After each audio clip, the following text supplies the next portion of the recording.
10, 9, 8, 7, 6, 2, 4, 5, 3, 1. Money. What can I do for you? Show me the money. Money makes a world go round. It makes a world go round. Money makes a world go round. It makes a world go round. Money makes a world go round.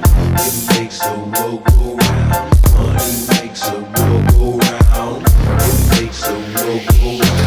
Money makes a world go round. Yeah, money make a world go round. Money makes a world go round. It's money make a world go round. Yeah. Yo.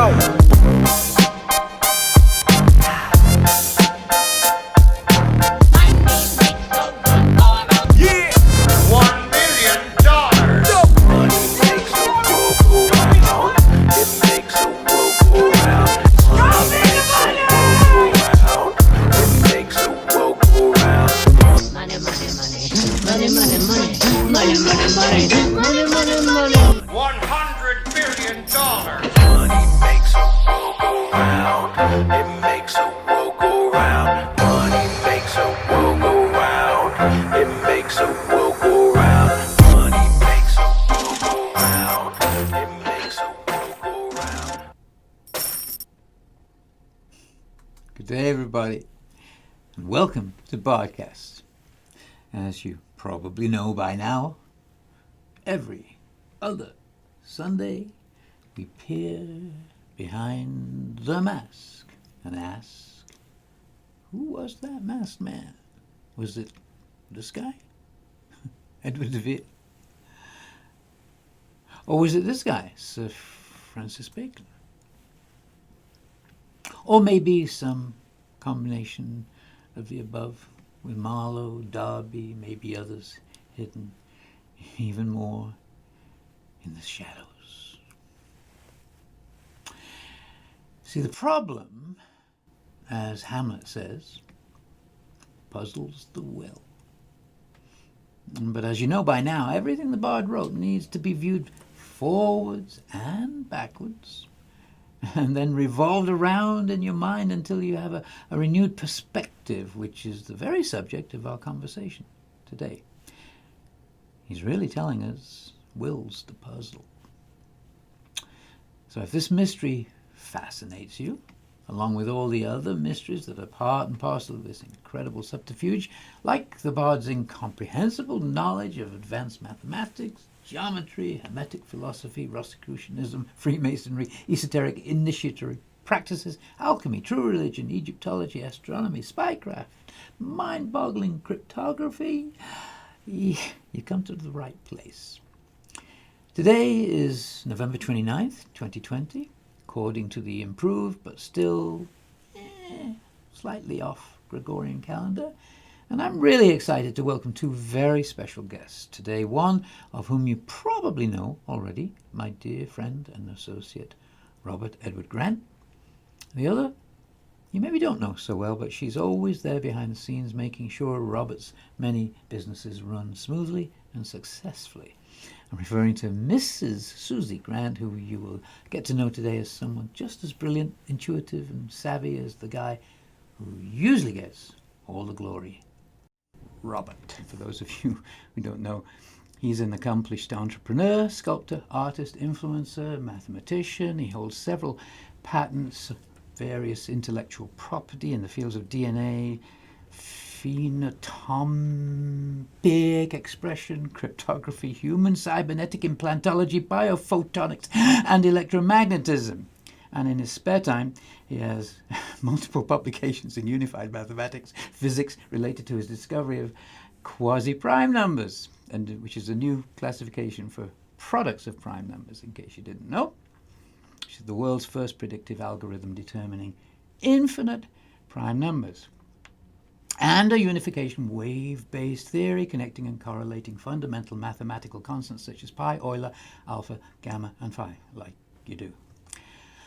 Suzi has spent the majority of her career in investor relations and fundraising for Strathspey Crown, a company that she's been with since shortly after its inception in 2012, and currently Crown Sterling, her husband's groundbreaking cryptography company.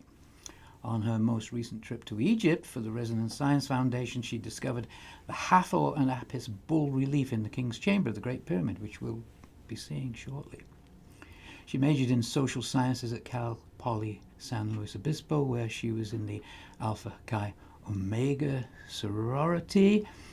In fact, several of the women in her family were in that sorority at Purdue University, going back multiple generations to her great-grandmother, who was a founding member. Now, why is this important, you ask? Take a look at their sorority Greek letters. We're about to find out. Susie is also a full-time mother to 2 wonderful children, tends a prolific vegetable garden, and loves cooking its bountiful harvest. So I invited these 2 talented individuals onto the show today so I could just sit back and be wowed, as you will be, and occasionally nod, like I do during their weekly staff meetings, and I say things like, "Oh yes, well, John Dee actually invented that system 400 years ago." Which, if spoken with a highbrow British accent, is enough to impress them all, apparently, and keep me around a couple of more weeks. So, without much ado about anything else, I'm delighted to introduce my dear friends, Robert and Suzi Grant. Welcome. Hi, Alan. Hi, Alan. Lovely to Good see you see guys. you. Yeah. Good to see you. How you doing? That was quite an introduction. Thank you. Well, With an eye it's excerpt. only what you are. We got a lot to cover today. I'm really just thrilled to have you both on. It's just wonderful. So let's start with how we met. Robert, you love to tell this story, so why don't you say how did you and I meet? And riff on You are that a referring bit. to this lifetime, right? Well, just this lifetime, yeah. Or you can Yeah, go back just to, this if you can lifetime. remember a couple of them. We could go there if you wish, but let's just start with this live and see how it goes. I was a fan of your work, for sure. And I was giving a presentation in Egypt in 2017, and I had found how all these math constants related to the Great Pyramid, kind of on my own, just doing the mathematical work of the proportional measures and everything. And then I came across your video, which was a presentation you gave at CPAC in 2016.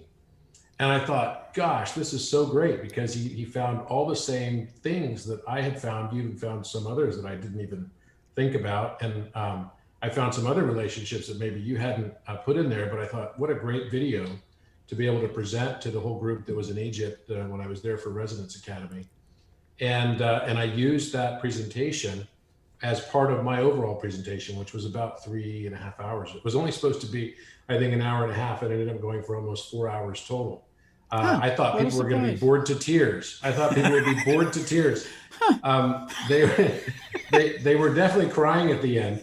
I thought it was for boredom, but I think maybe some would argue otherwise. But it was right before we went into the Great Pyramid. So Nassim had given me kind of like the keynote position for speaking for the week, and he had some fantastic speakers there as well. Hugh Newman was one, and there were many, Foster Gamble, etc. And so I was a follower of your work, and then finally I decided to reach out to you because I had found that that the word in Hebrew Yahweh, which is Yod He Vav He, which means the name that shall not be spoken, I am that I am. So of course you spoke actually it. could be, yes, I spoke it. I think it's okay now.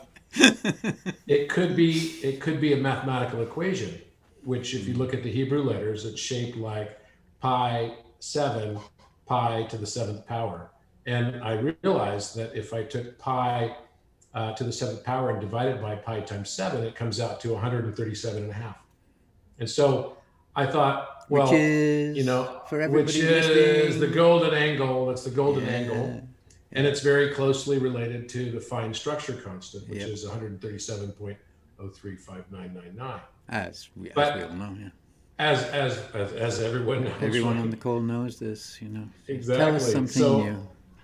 So I finally reached out to you. And I said, I'd really like to speak with you. And you said, oh, I think I have time in 2021 or something. And because he's very, very busy, he has no time to meet with anybody. And I thought, wow, I can't even get a hold of this guy.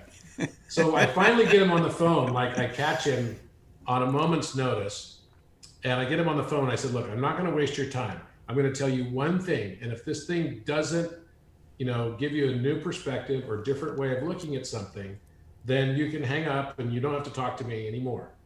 And so he says, okay, go ahead. I haven't got much time. As he does. And Yeah. Well, how yeah, funny it's that, how funny that, it's a very busy day that was. Yeah. You were very busy. Yeah. You were very busy, locked up in your house for 15 years. For you, COVID has been like a vacation, right? This is like Yeah, this is just normal for me. this is normal for you. So he basically says, okay, you've got 5 minutes. And so I said, look, Yod Vav, and he said yes. And I said, but have you ever thought it might be a math equation of pi to the seventh power divided by pi times 7, which is actually the shape of Yahweh, the way it's written in Hebrew. And he's like, go on. And then he said, what's that come out to? I said, well, it comes out to 137 and a half. And he's like, We need to meet. okay. He's like, we need to meet. He says, that's really quite remarkable. I said, what do you mean? He said, well, you couldn't have known, but I was just working on the calculation for the volume in the Great Pyramid of the King's Chamber versus the sarcophagus. And did you know it comes out to exactly 137 and a half times? And I said, no. And I said, well, we definitely need to meet.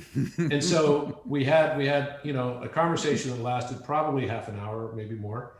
And he said, would you do me a favor? And I said, I'm going to Egypt in early May of this year. I think it was April when we spoke. It was right before I left to go on a trip to Egypt.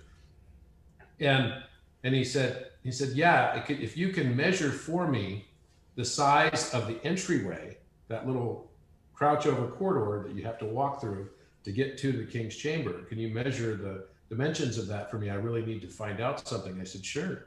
So I was going to be bringing my, kind of laser measuring instrumentation anyway. And I knew I was going to have, 2 nights in the Great Pyramid, one night with some friends and the next night completely by myself. And so I said, sure, I'll go and do that. Well, of course, I then go to Israel. I'm there with my friends that are all part of this group called YPO, Young Presidents Organization. I've been a member of for about 20 years. And the night before we're supposed to leave for Egypt, I end up going into the Solomon's Quarry, which is in Jerusalem. And we'd spent all week in Israel. It was an amazing week. And I happened to get baptized that week in the River Jordan. It wasn't a religious trip at all. And it wasn't even on the agenda to get baptized in the River Jordan in the same spot Jesus was baptized. But it just sort of came upon us all, and we all decided, let's just go and do it. And so we did.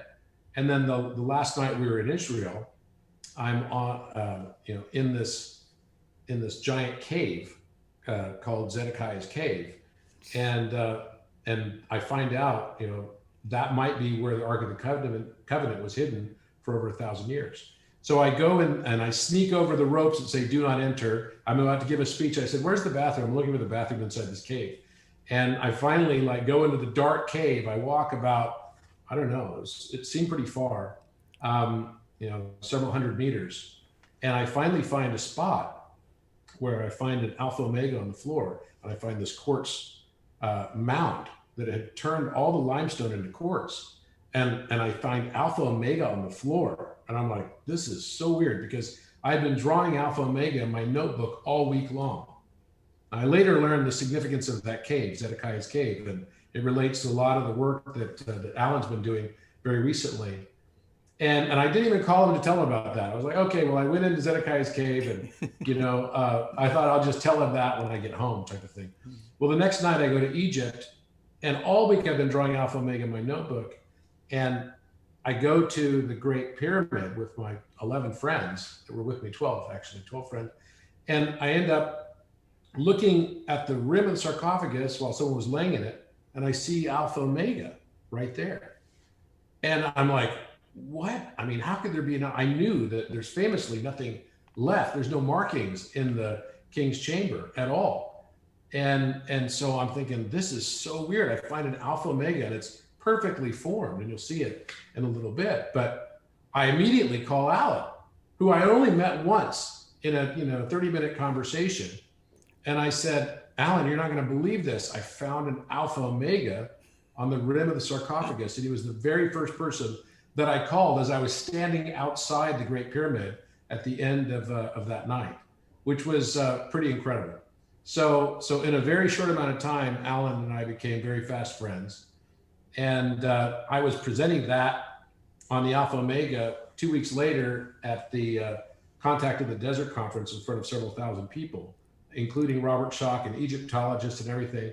I mean, it's been a whirlwind since that time. And a week after that, it's when I discovered the quasi-prime numbers and the prime number pattern. Yeah. So our lives have changed irrevocably as a result of that. But Alan is a great friend, and he is a master cryptographer. And it's been so fun to have him be able to share these moments together, because like we'll be up in the middle of the night sometimes and he's finding something in Shakespeare and I'm finding something completely related without even knowing that it was going to be related. Yeah.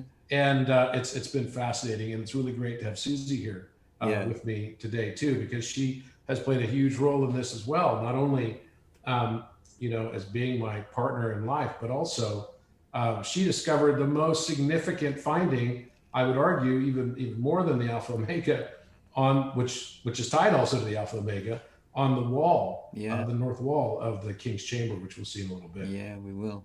So that's the short answer, by the way, people. You should be in on our calls at 4 a.m. It's like. Well, we'll get to that. But what I remember is I thought, well, this guy sounds really fascinating, and I really do want to meet with you. But you know how it is when you meet somebody new. I'll make an hour for you. You do the same, right? In case the guy's a lunatic. And as soon as he showed up, I realized I was right. He's a lunatic, but the kind of lunatic that you really like. It's like, oh, okay. And literally, he comes to my place here, and that first day, it was 11 hours. 11 hours, and we hadn't finished. So long. I just remember calling him. Yeah. Where are you? Where are you? I'm still here. Okay. Totally well, right. Dinner's waiting, honey.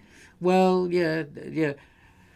Anyway, it was 11 hours, and I said, this isn't finished. I've got to come to your place. And so I came to your place the next day, walked into your office. You were doing one of your Resonance Foundation talks on the etymology of number, or whatever it was. I walk into your office. You're in the middle of it. You invite me to sit right next to you, kind of like Suzi's sitting next to you right now.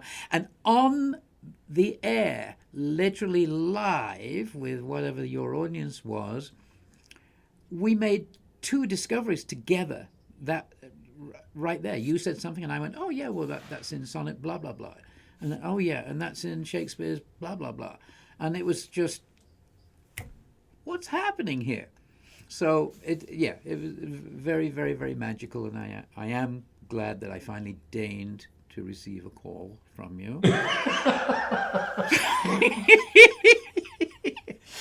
So, Suzi, how did you meet Robert? How did I meet Robert?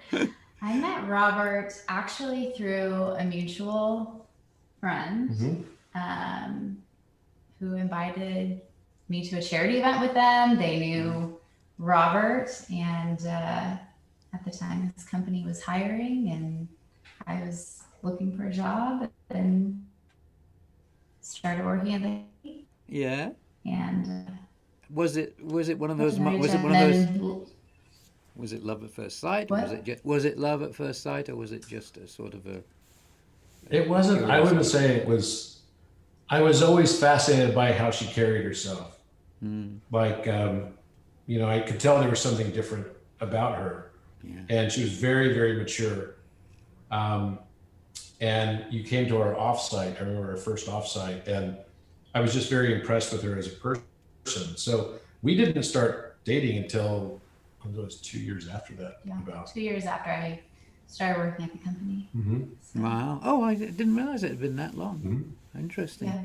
Well, but I remember you telling me something, Robert, that is really interesting. You said that you didn't know why at the time, but that you quoted a Shakespeare line to Suzi, and this is long before you knew where this was all heading.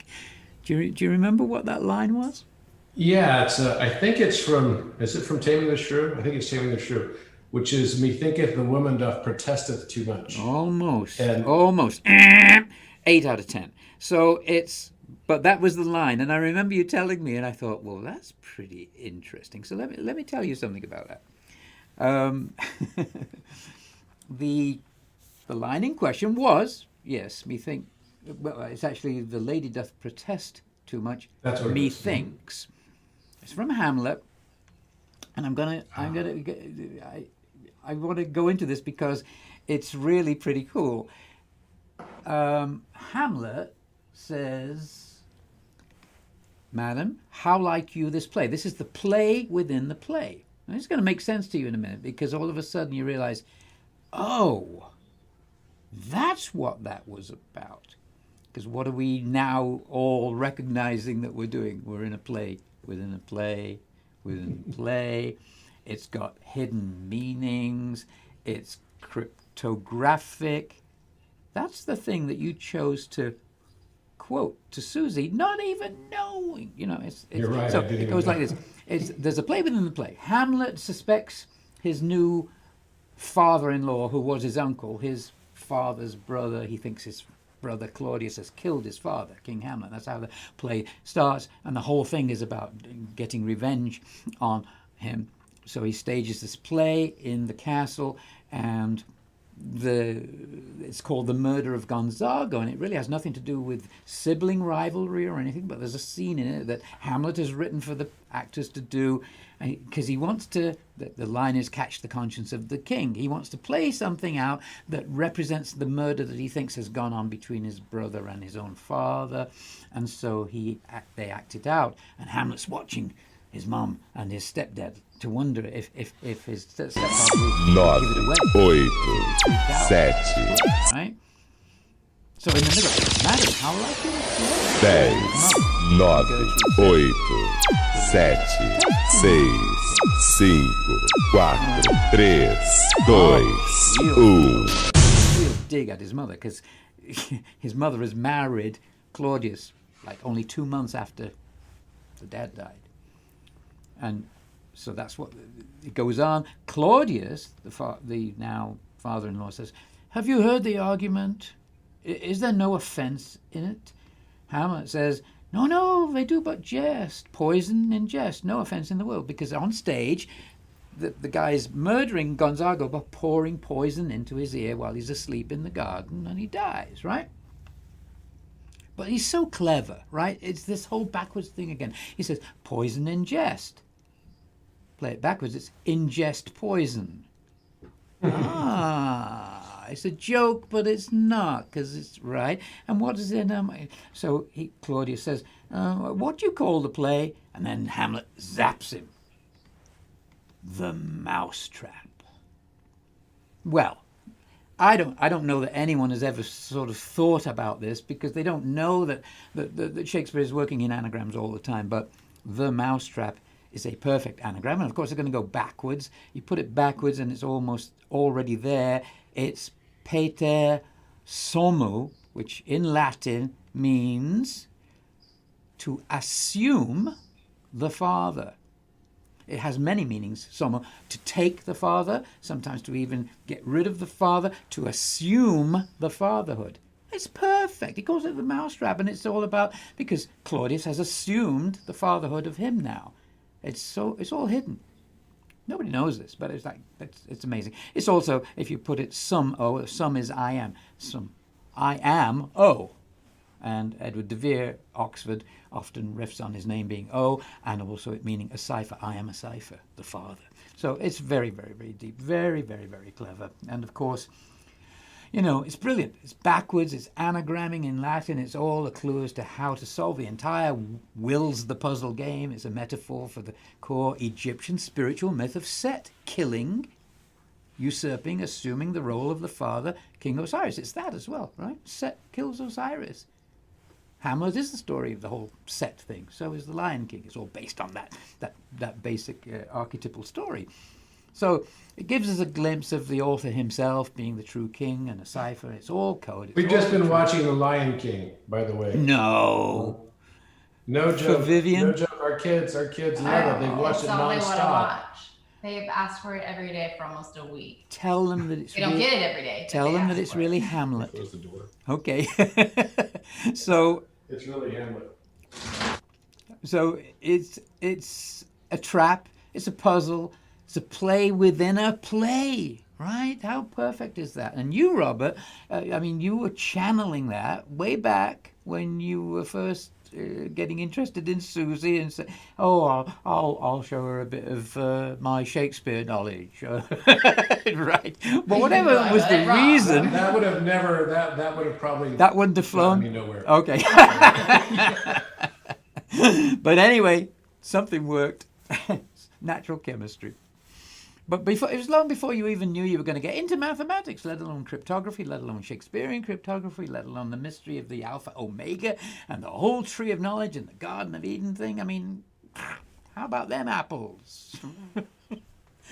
Yeah, Okay, it's a lot. so how about that? What do you think? I That's mean, pretty is amazing. it a play? That's Are we in a incredible. matrix? You know, I think that it's a matrix of our own mind. It's a matrix of our own creation in a way. And the farther along I get into this to understand this, and now what happens to us is not actually what happens to us, it's what we perceive happen to us. It's impossible for us to observe the universe as it is. We only can see it as we are. So it is a reflection. You know, I like to say that it's the you inverse rather than the universe. Yeah. Well, And I fundamentally believe that. So yes, it's at least 20 or 30 times a day now that Susie and I look at each other and go, wow, what a matrix. yeah. What a matrix. Well, Susie Yeah, it's a lot. actually has, I mean, I want to touch on that because exactly what you're saying.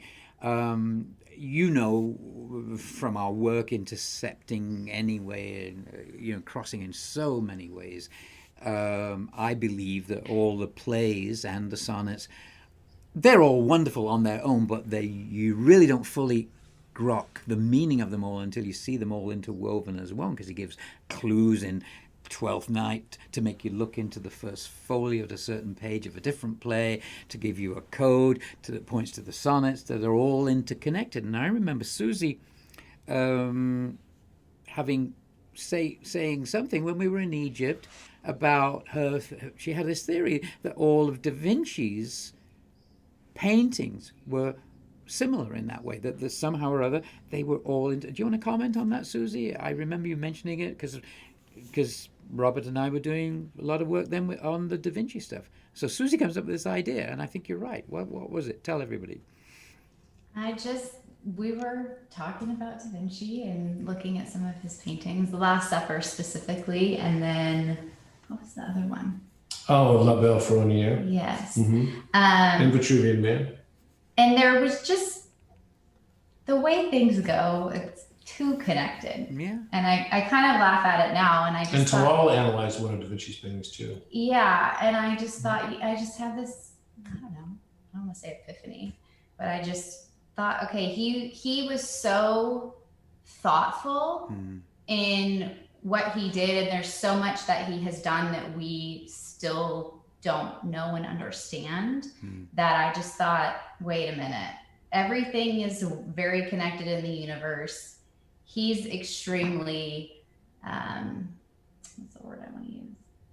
Maybe intuitive. Yes, cryptographic. And Yeah. I just thought, like, you know what, they all have to be connected in some way. I don't know how, but they all have to be, Well, because he's you're- just yeah, too creative.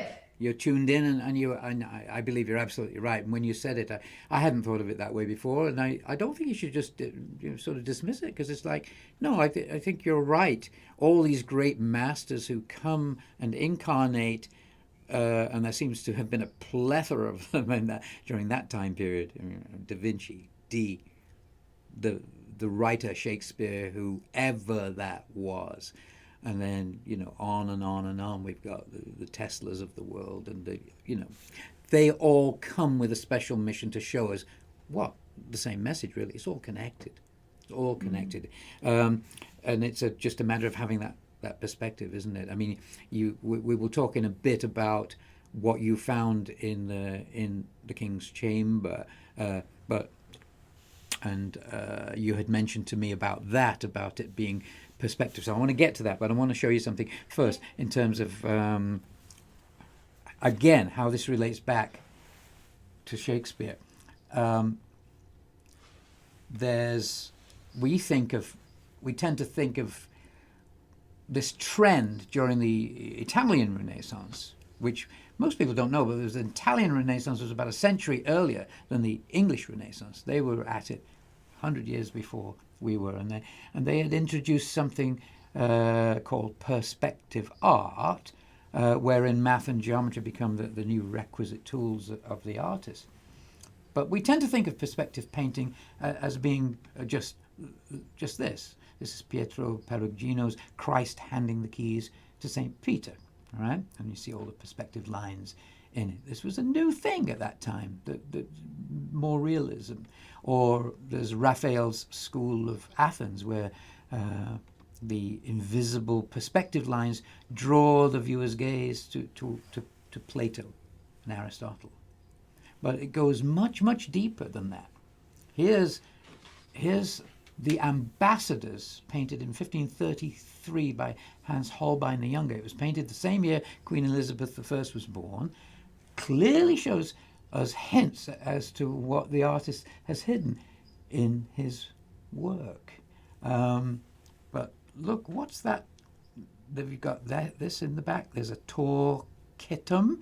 It's a medieval astronomical instrument designed to take and convert measurements, made in 3 sets of coordinates: horizon, equatorial, and ecliptic. This is a quadrant. It's an instrument to measure angles up to 90 degrees. Different versions of this instrument could be used to calculate various readings, such as longitude, latitude, also time of day. Look at this thing here. This is a polyhedral sundial. Tells the time of day by the position of the sun, like all sundials do, but it has different sides. So as the sun moves, it illuminates different sides and can be seen from different angles. And then someone identified this book down here by just seeing the first page in it. It's a famous book, a mathematics book by Petrus Appianus. He's a German humanist known for his work in mathematics, astronomy, cartography, and above all, cosmography, which dealt with the Earth and its position in the universe. And all of this is there as kind of hints. But look at this. What is this weird shape at the bottom there? Maybe we're supposed to use the math hinted at in the props to view it from a completely different angle, right? Maybe from a certain tortured kind of perspective that's called anamorphism.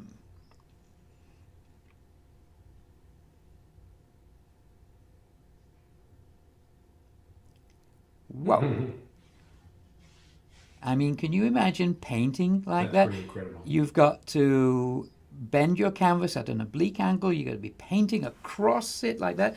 No one's even going no one's even going to see that, right? Unless they twig, oh, there's code in here. There's a secret hidden message in that thing, right? You would have to great metaphor. You would have to lay on the carpet and get as close to it and see it from the oblique angle of Susie's cold. Get your coat, love. Yeah. Get a coat on. Come on. You'd have to look at it from an oblique angle, which is exactly what we'll find out soon Susie did in the King's Chamber to spot what she discovered. So I think it's very, very, very significant. You know, Shakespeare has his own way of viewing this.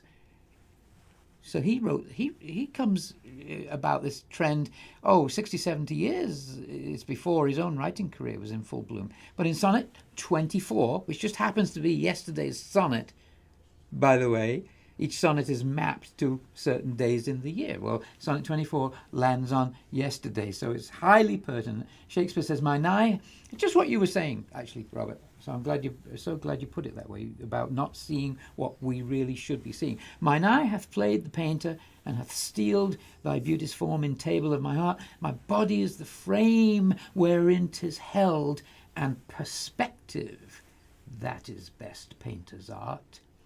For through the painter must you see his skill, to find where your true image pictured lies."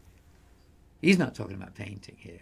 I mean, he is on many levels, but he's talking about the painter, isn't he? The painter, you must see his skill. "Which in my bosom's shop is hanging still, that hath his windows glazed with thine eyes." Wonderful, windows are glazed, but our eyes are glazed. We don't see, right? He's put this the glaze over. What do we use that expression for when we talk about mathematics? People's eyes glaze over. It's like, "Now see what good turns eyes for eyes have done." How clever. Good turns. You got to turn that painting to see the perspective correctly from this, right? Susie, I want to talk about that later with you, because you told me that that's the way you saw the bull, by seeing it this perspective from a long. It's amazing.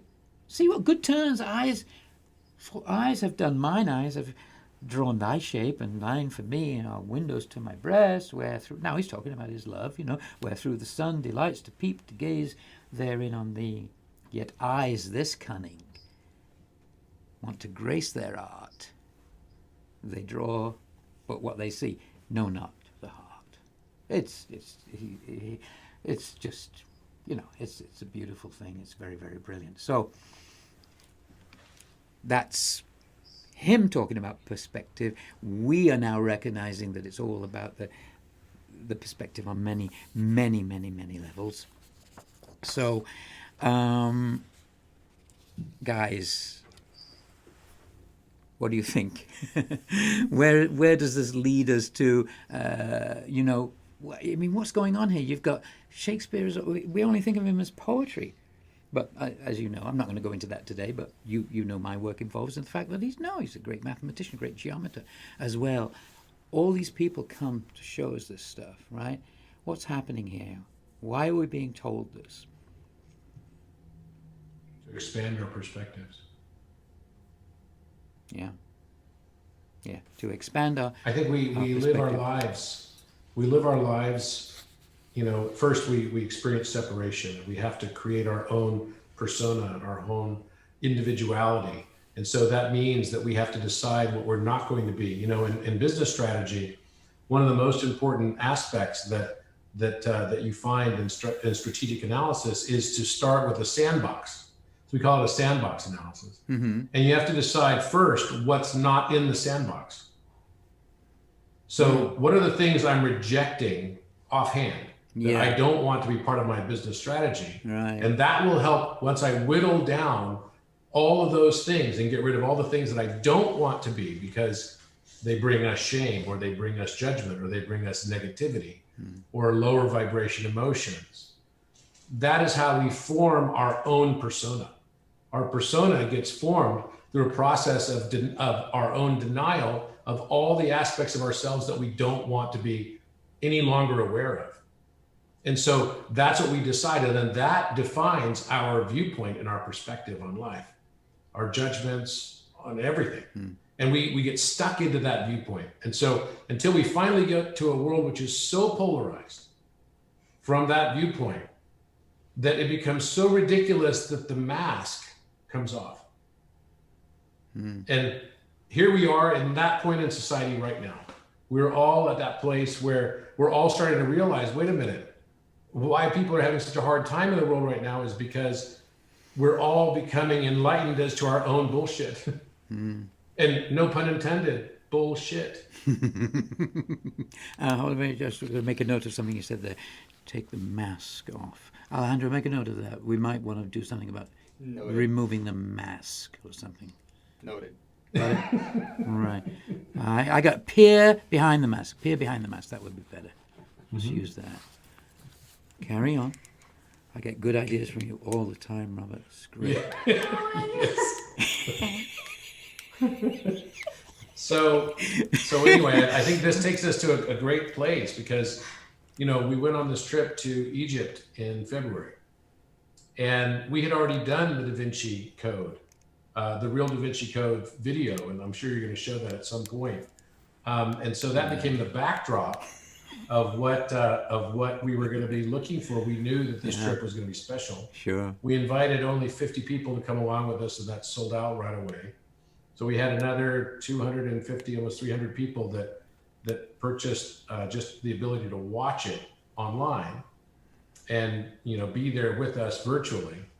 And it was the only time Nassim and I have ever gotten into an argument on anything, because he was very concerned that with COVID, we were going to be stuck in Egypt potentially, because they might close the borders, because certain countries already closed their borders. And we were leaving 2 weeks before they actually did close the borders. Right.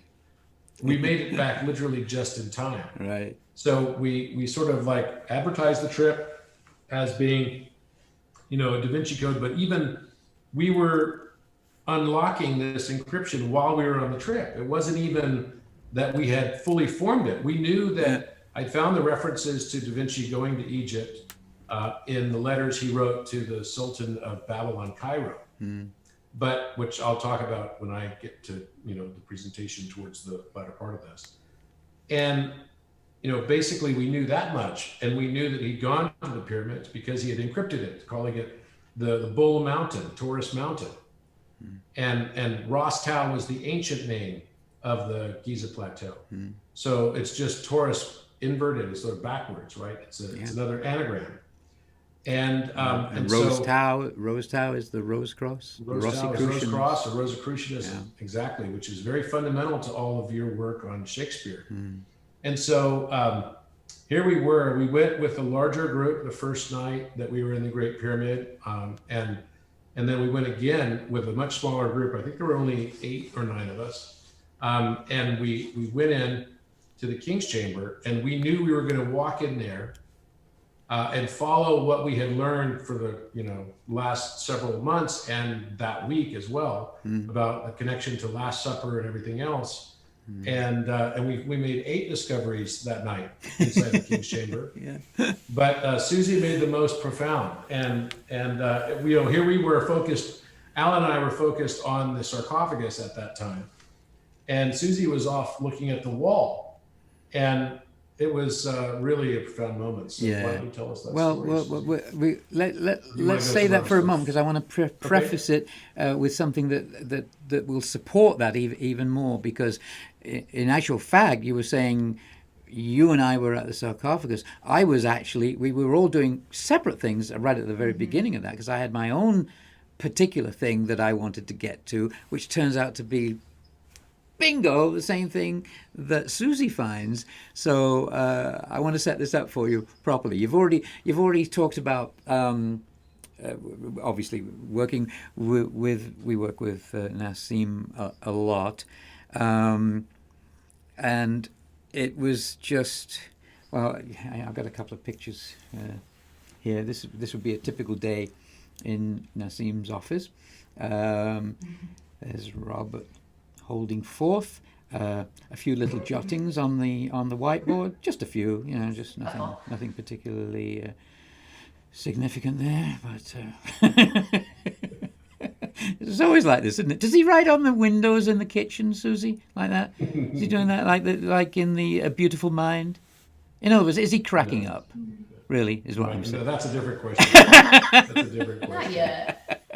That's right. So there's that. Then I start. This particular day I was giving a presentation on Zoom about something, and I'm going to give you the background to this only because it's absolutely pertinent. I won't do the whole presentation, but as you know, I had just figured out this whole connection to cube, sphere. Now, I didn't know, and I want to give due credit because our friend Nala Becky in Australia had actually, I found out later, a year or so later, that he'd done a video where he'd mentioned the relationship sphere to cube.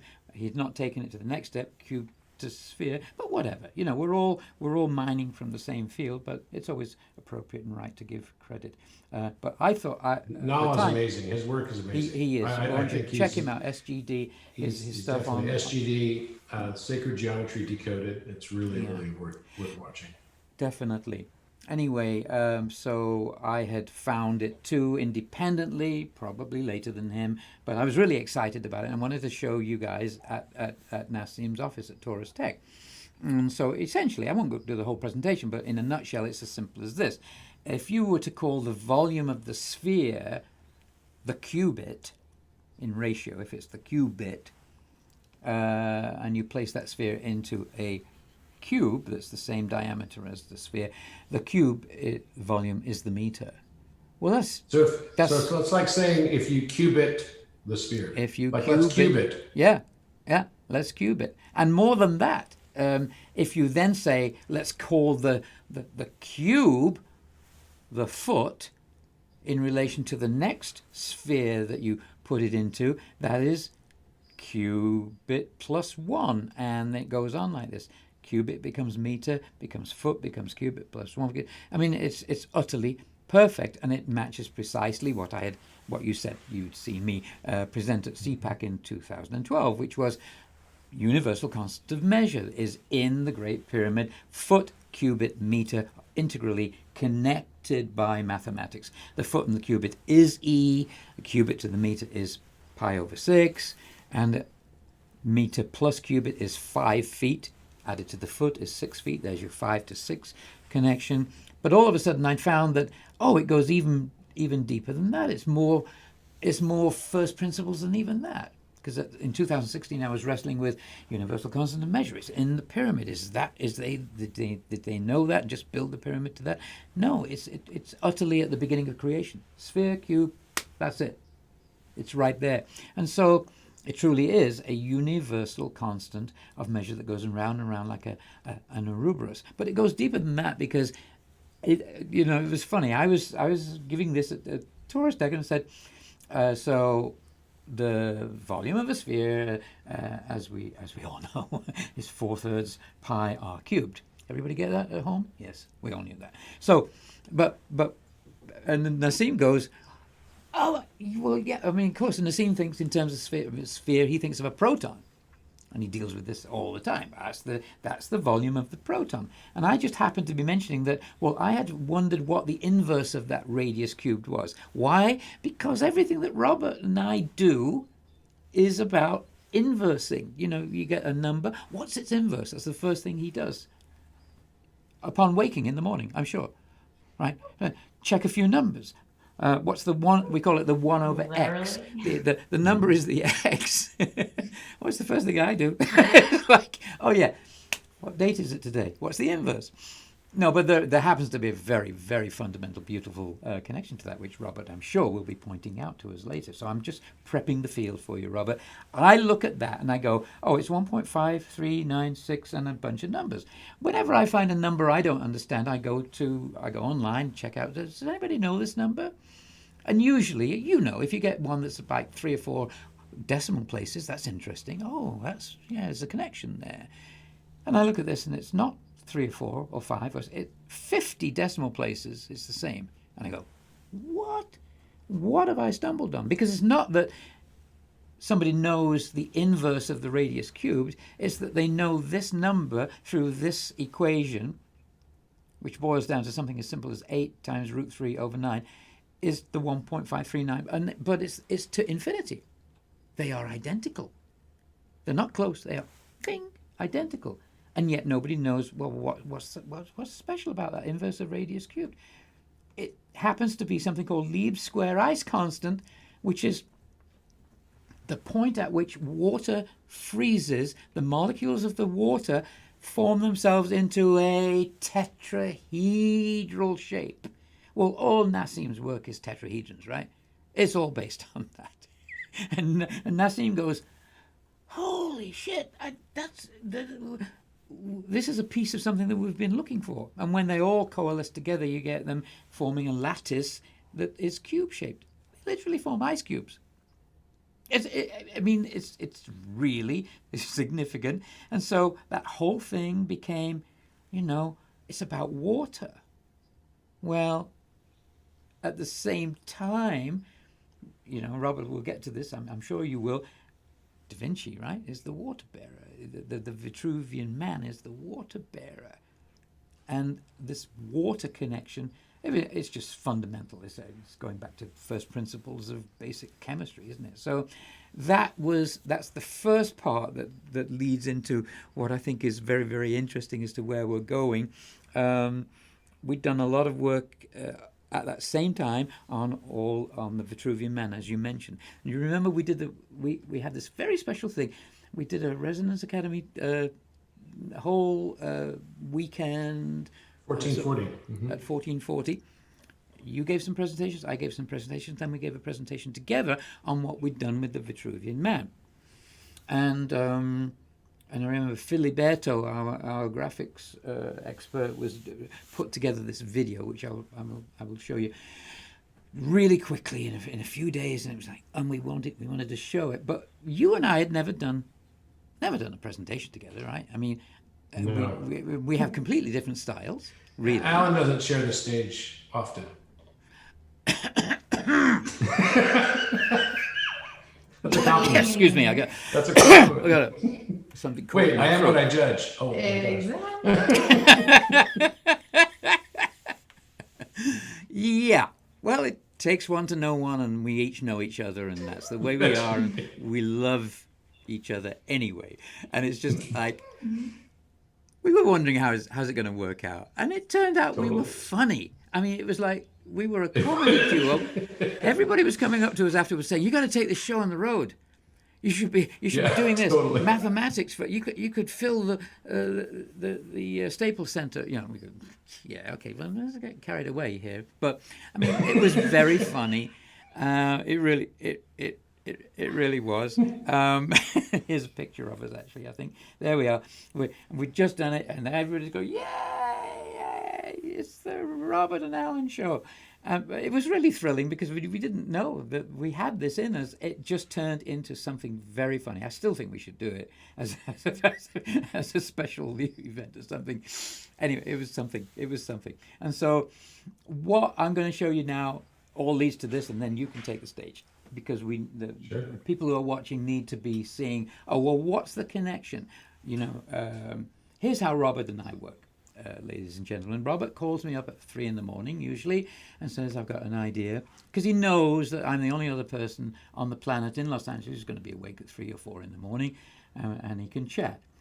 No, to be fair, what he does is he WhatsApps me something, and then if I answer, he might then call. And then we know we're up for another 2 hours then. That's usually the way it works, isn't it? And the stunning thing is, it's like, what are you working on? Oh, I'm working on this. Hey, I'm working on that too. Like, wait, what? Synchronicity is ludicrous. Honestly, right? I mean, I can't... All the time. All the time. Anyway, just to quickly top and tail this. There's the Vitruvian Man. I've got... the navel being the center, going to the square needs to be shifted is the actual thing. I don't intend to show the whole presentation, just show you that it sort of trims down to an oblong here, and Robert had intuited that the angle of the pyramid was in this picture. And he'll call and say, I think it's there. In fact, I know it's there. Just check it for me accurately, because if you remember, Robert, at that time you weren't even doing Keynote. You were always drawing by hand and hadn't started doing the very precisely accurate versions in a computer program. So I said, well, let's, because you got this from your own drawing of it. I said, well, I'll go checked it out, and it was right. And I said, well, if we really want if he's really giving us a picture of the Great Pyramid, there ought to be the other side, but that doesn't seem to be there. Where would that be? You'd have to, if he's doing a cross-section of the pyramid, you got to have another angle there. Is it pointing to the red? Is it pointing to down here? No, neither of those is right. It has to be here.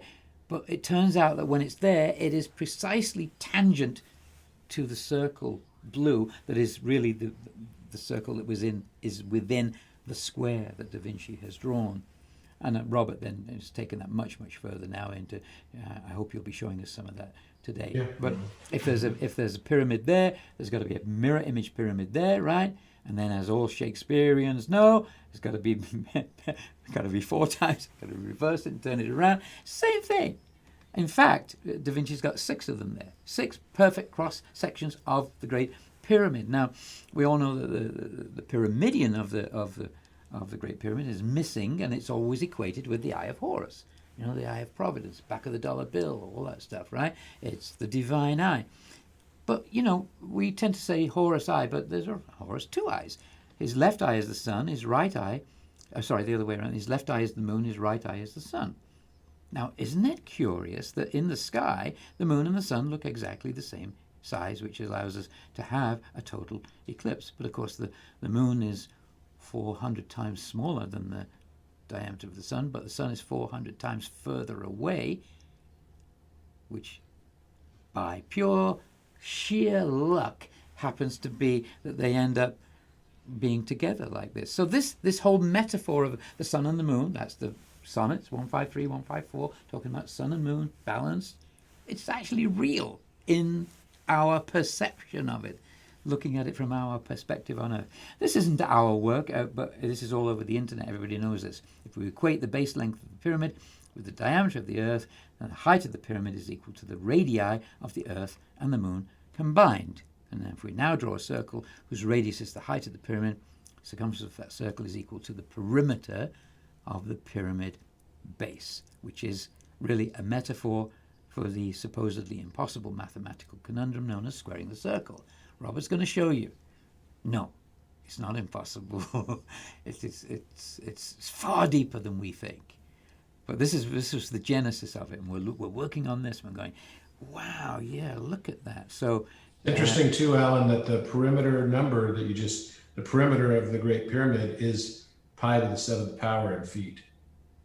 So it's still part of that Yahweh equation. Yeah, wow. Yeah, it's stunning on so many levels. You just almost can't. I don't know about you. Well, I know you feel this way, but I'm just saying for the sake of argument, would you ever sit down and say, you know, that surprises me? Not anymore. I you know, at first you find the first one and the second one and the 10th one and the 20th. After a bit, no, it doesn't surprise you. It's all, you recognize, oh, it's all perfect because it's divine. And so what Da Vinci has done, and Robert's going to show you more of, is literally, there's that oblong that is formed from the square when you put the navel in the middle and put the diagonals across. It's got the moon, Earth, the Great Pyramid, the circle that goes in. So even this idea is boxed in there of the whole thing that I just showed you. The sphere within the cube, within the sphere, within the cube, within the sphere, within the cube is about water. And Robert's, I'm sure, going to show you the water-bearer connection to that in the Vitruvian Man. So that was what we had, and we put it together into a video for those of you who have not seen it. Here it is. The iconic Vitruvian Man, drawn circa 1490 by the great Leonardo da Vinci. It's probably the most famous image of all time, and yet for over 5 centuries, no one has noticed he encoded within it astounding knowledge of the Great Pyramid of Giza. Polymath Robert Grant recently observed that the angle from the navel to the top corner of the square exactly matches the side slope angle of the pyramid. Aware that his cryptologist friend Alan Green had discovered precision sacred geometry connections to the pyramid hidden in the cover of Shakespeare's sonnets, Grant asked him to investigate Da Vinci's masterpiece with the same mathematical rigor. What they found challenges our entire concept of what this enigmatic work of art is really about. It's widely known that the Great Pyramid embodies the ratio of the radiuses of the Earth and Moon. But Green realized that by inscribing a circle within Da Vinci's square and raising that circle so its center coincides with the center of the Vitruvian Man circle at the navel, 6 perfect pyramid cross-sections are revealed, along with an exact geometrical match of the Earth-Moon pyramid relationship.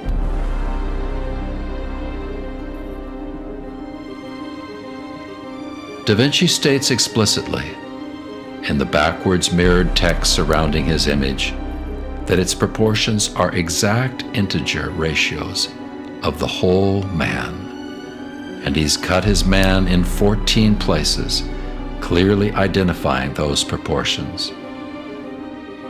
In addition, he says decrease the height of man by 1/14, a second veiled reference to the Horus eye myth in which Set cuts Osiris' body into 14 parts.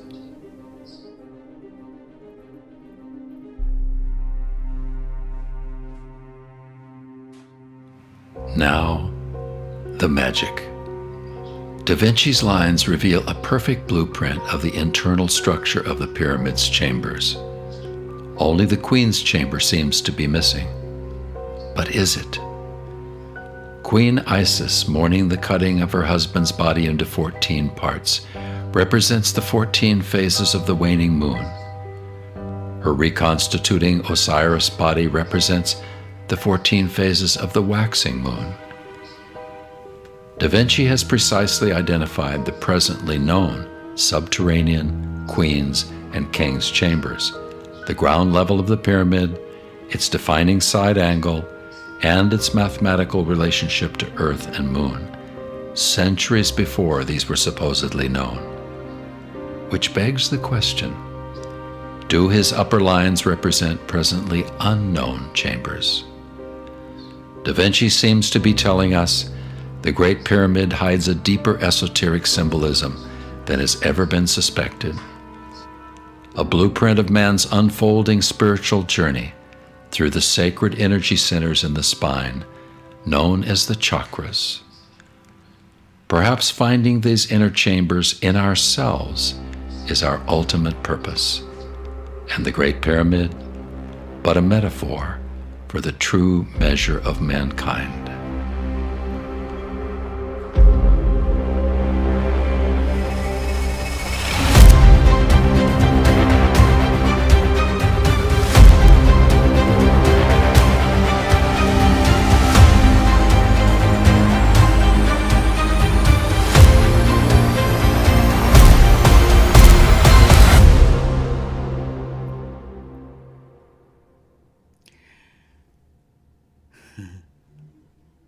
Which, of course, brings us to our Egypt trip and what Suzi and yourself and myself separately discovered over there. But do you have any comments on that at all, or No, I think segue into it was funny because that I started drawing the Vitruvian Man by hand just before Suzi went into labor. Remember that? Remember, this was exactly when her son was born. I was like, wait, which kid? Okay. Which kid? It was only over a year ago, year and a half ago. Just checking. And in labor, sometimes you forget things. And so I sent it off to Alan, as we're going to the hospital, and Alan's like, "What are you doing? You shouldn't be drawing this while your wife's in labor." What's going on? I'm like, "No, I've already drawn it." But it was funny because I had a very strong intuitive feeling, and that's what I really appreciate about Alan is when I say I have some sort of intuition on something, it may not exactly be perfect the way I'm seeing it, right? But it's always there. There's always something there, and we have to have some patience sometimes to figure out what it is that's better that's going to come out as a result. when we go through these machinations, which we always do when we find things. But I think we've gotten to the point where we trust each other's intuition so much that that we can kind of get through those moments pretty easily now. But I had an immediate feeling just then that, because I had drawn circles on it, you'll see it in my presentation deck, but I had drawn circles on the Vitruvian Man like flower of life. And I noticed that at each of those places is where I would have expected to find the chambers if I overlaid the pyramid on it. And I said, I have a feeling that we're going to be able to find where the chambers are related to this. And Alan had already said that's exactly what I was thinking. So, and equate, this is chakras, Yep, and equating them to the chakras, exactly. So, and then when you see something, it's just sort of like rings true, and you just know, and that's kind of where it was. But we'll go ahead now and let you get back to where you're going with it. All right, so on to Egypt, and I'm going to preface Suzi's thing with what actually happened. I'm going to do it chronologically. We had a wonderful time. We were all over the place, of course, and it really was a thrill to be with so many people who were just so hungry for the truth, right? That's what it felt like, wasn't it? It was so just, they recognized what a gift we all were to each other, because it wasn't just, it's Robert's show, or it's Alan's presentation here, or it's, Nassim unfortunately wasn't with us because as he was concerned about COVID. He was right. I mean, he was right. It was coming, but we kind of knew we were protected. We squeaked in under the radar coming back, but it was. Everybody contributed. I mean, I remember, literally every one of those 50 people would be giving something and saying, I've got this intuition. That was part of what we were saying it was about. It's like, please give us your intuition. I tried to say that to all of the audience on our Bardcast.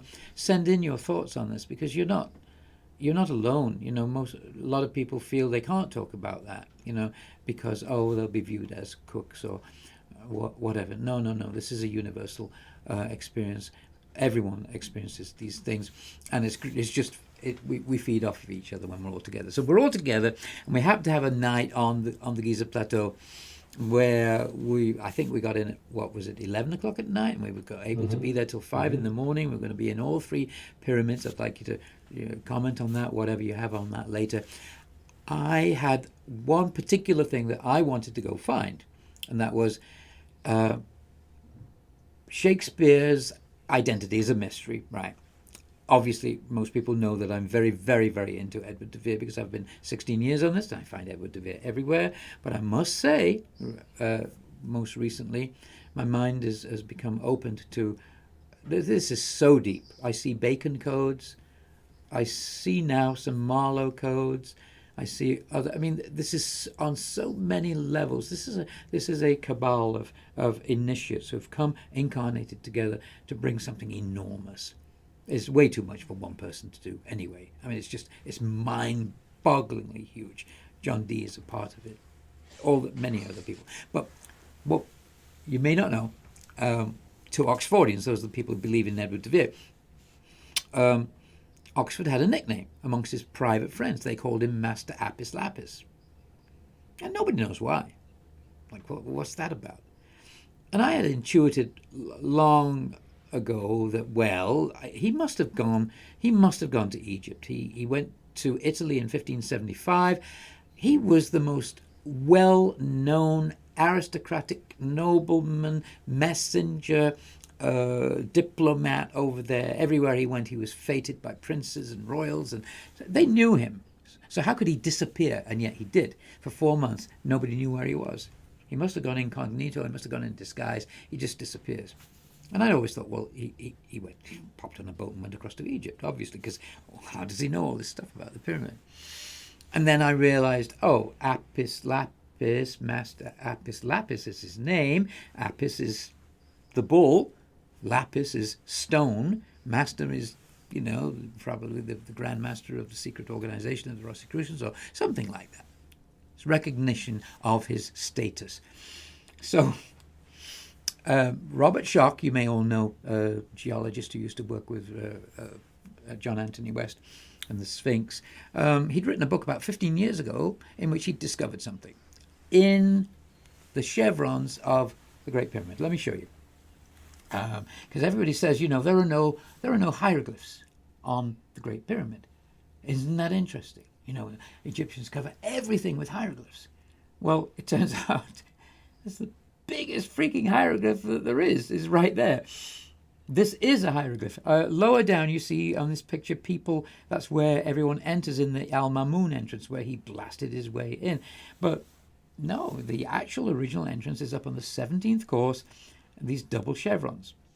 And so I owe this to my friend Manu Sefshade, who told me one day, do you know that that's a hieroglyph? It's the hieroglyph for the bull.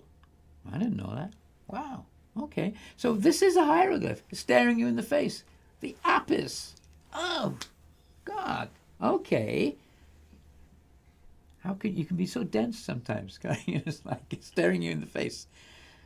So that is a hieroglyph with a very special meaning, obviously. It's the entrance. Okay. Robert Schoch discovers, he said, he writes in a book 15 years ago, that he's discovered something, a symbol, and all he says in his book is it's somewhere under the, he doesn't even think it's as important enough to tell us where. He just says it's under the chevrons, somewhere, didn't know where. But it's this symbol.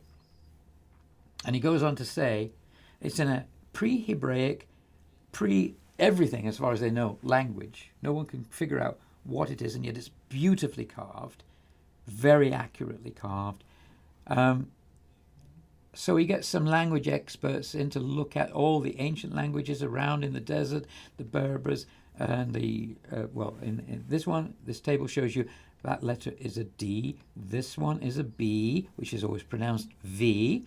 This is an I, and this is an R, and that is pronounced, yeah, you got it, Devere. Well, of course, I go, what? Here's another in the Tamazight ancient language, same thing. So, and Schoch just writes this in his book and doesn't make any deep connection to it because he's not attuned to what the Devere means, the Hebrew word for the Holy of Holies in Solomon's temple, derived from the word Devarim, word. Word means the original word. What's word? Sound, vibration, the Om, the very start of creation. Again, sphere, cube, talk about first principles. Boom, we're often having a creation. Bam, the word, Devere. And of course, in Latin, it means vir means true or truth. In Hebrew, it means the truth of the Holy of Holies. So I'm just this is what my 16 years of work is about. So aside from everything else, on this night on where we've got this privilege of being on the Giza Plateau for so long, I'm going to go up there. I'm going to climb up there. We're not allowed to. Everyone's going into the King's Chamber. You're going in with your friends, and you've got to lead some initiations in the King's Chamber. Susie's gone in. As one does. With as you. one does. What was that? As one does. Lead some initiations. Yes, as you do. You go in. Yeah. And so and everybody's oming, and it was marvelous on many levels. But where am I going to go? I'm going to climb up here, right? And of course I do, because I got to find it, but I don't know where it is. And all I know is it's there somewhere, and I suspect that Devere has come to Egypt. Now I don't know. I'm not saying he carved it, but I know he was there. So whatever. There's all this synchronicity. So I got to go find it. And in fact, we can show you a video of that. Let's just show it, and that would be the easiest way to tell you what happened. Okay. So.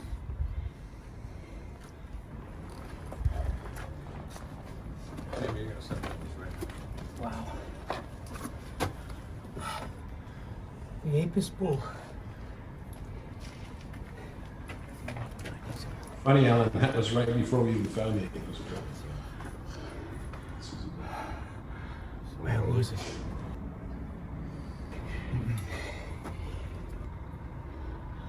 Oh, to the left. Oh.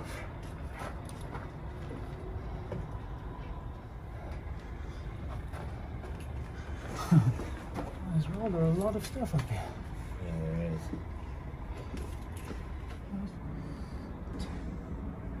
It's actually maybe easier to see from this side. Because my light, when we were both pointing our lights, we Yeah. were pointing it right in that crack. Show me where you think. I mean, it was the zone with this crack that we were shining our lights together. That's somebody dug in and. Let's be less random about it. We're just going to trace every area. And then, all of a sudden, there it was. I will find where truth is hid, though it were hid indeed within the center of a carved out altarpiece right under the abyssal chevrons.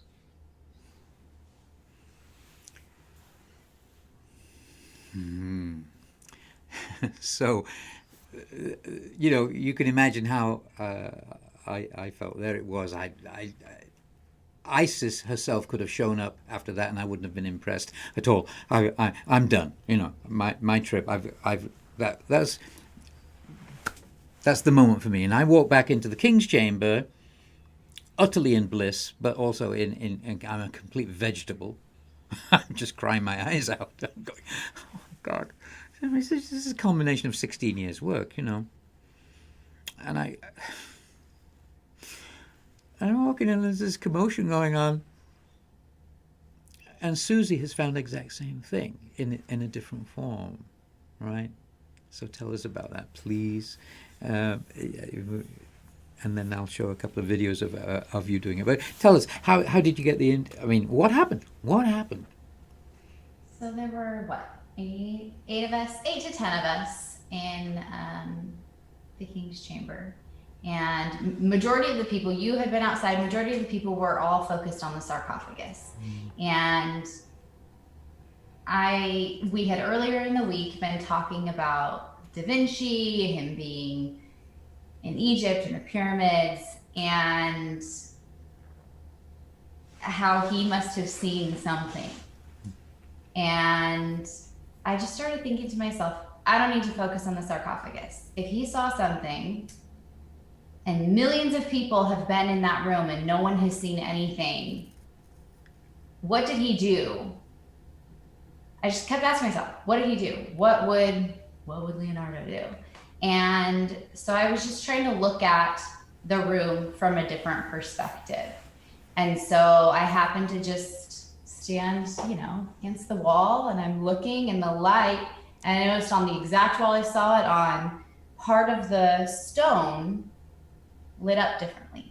It reflected the light differently. And so I just kind of focused on that one section and then gradually stepped further away from it so I could figure out what it was. And that's a bowl. Anamorphic perspective. So there's Suzi doing exactly what that painter did almost 500 years ago. Isn't that stunning? Oh, it's the perspective. It's that different viewpoint.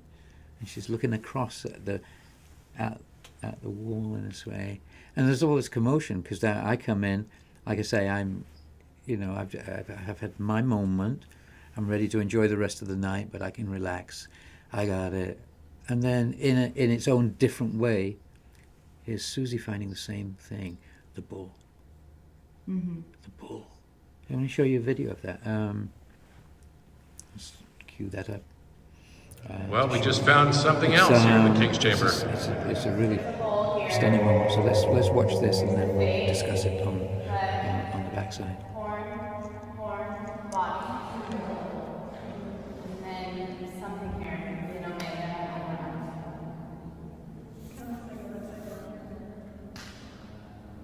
Wow. I am blown away. I'm totally blown away. Well done, Suzi. That is amazing. Good eye. Look at that bull. So obvious bull. Leg, whole body, leg. Show the horns. Horn. So this is the face. Yes. Right. This is the body, the legs. This is the body. Body. Here's the horns. Here's the horn here.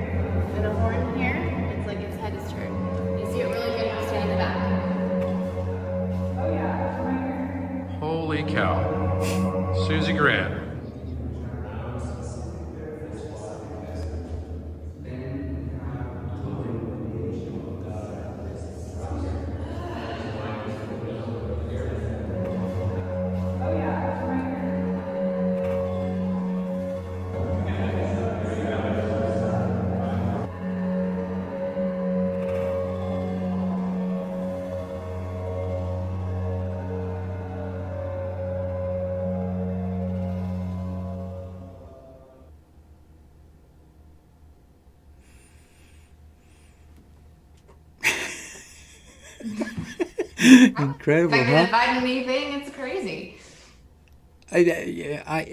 Seeing that's the first time I'd seen when you sent it to me last night, Robert, or rather this morning at 12:15 in the morning.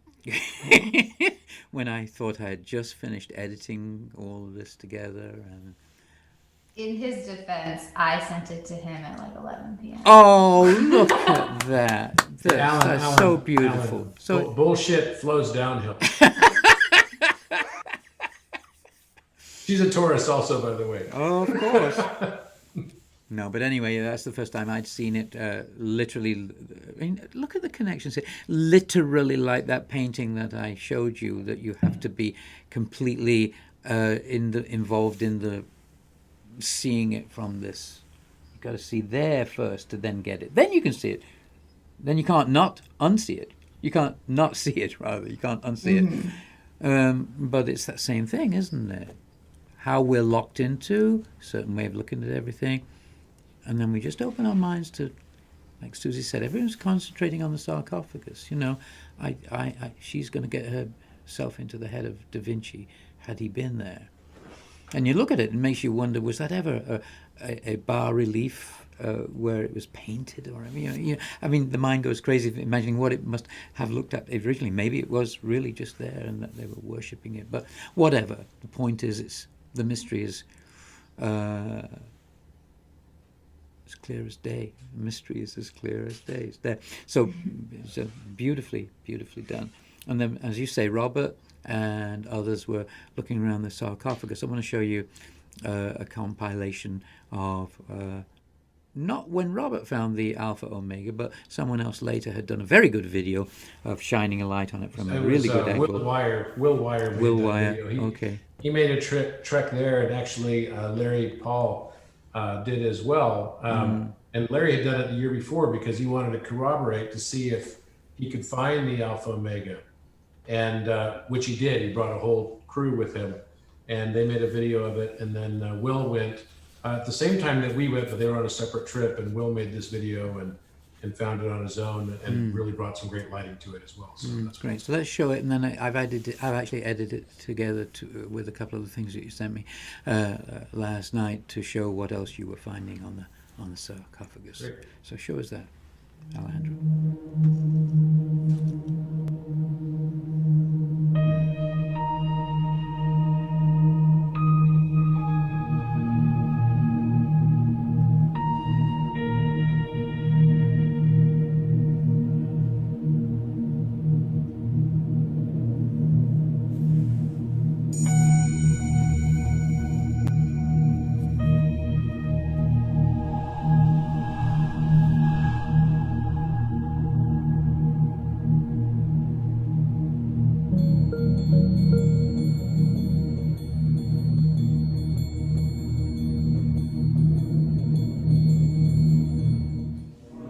here's the circle of the iris, the center of pupil, the starburst within it,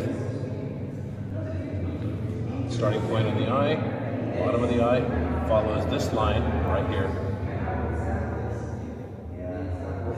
comes up to here, same thing, goes above, around, same spot, and the medulla oblongata is right here.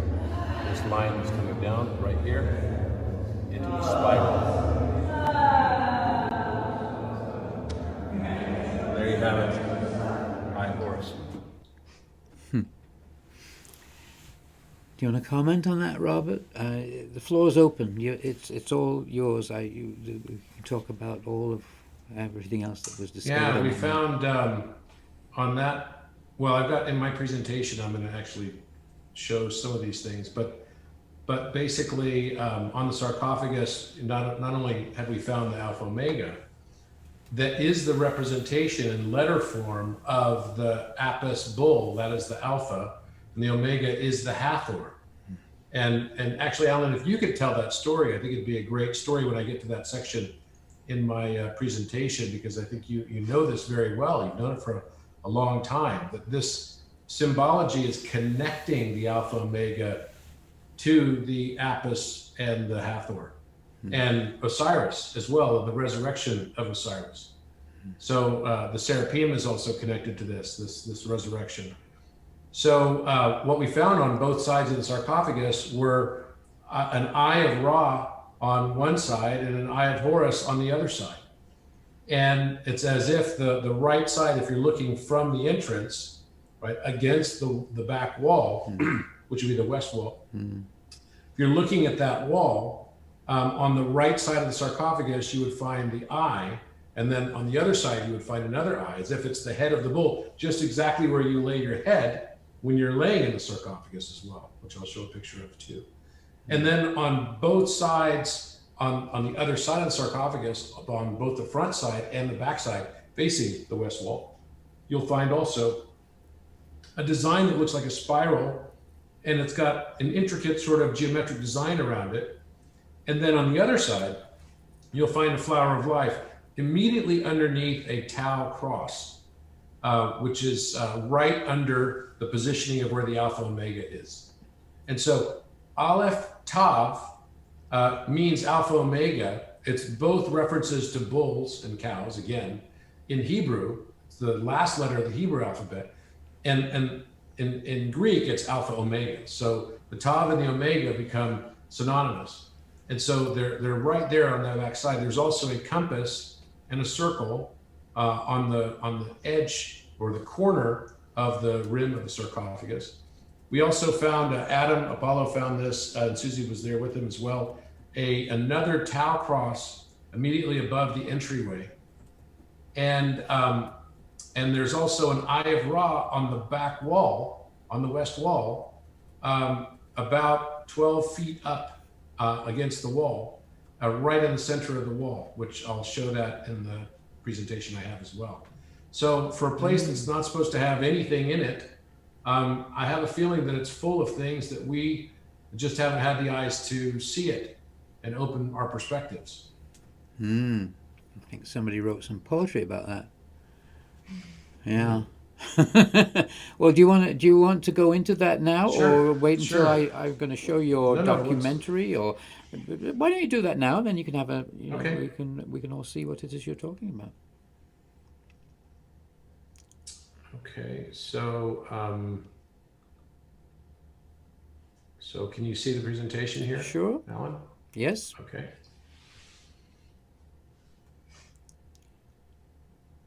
All right, so the real Da Vinci Code. So Alan and I did this film in 2019, along with Filiberto, who did a masterful job.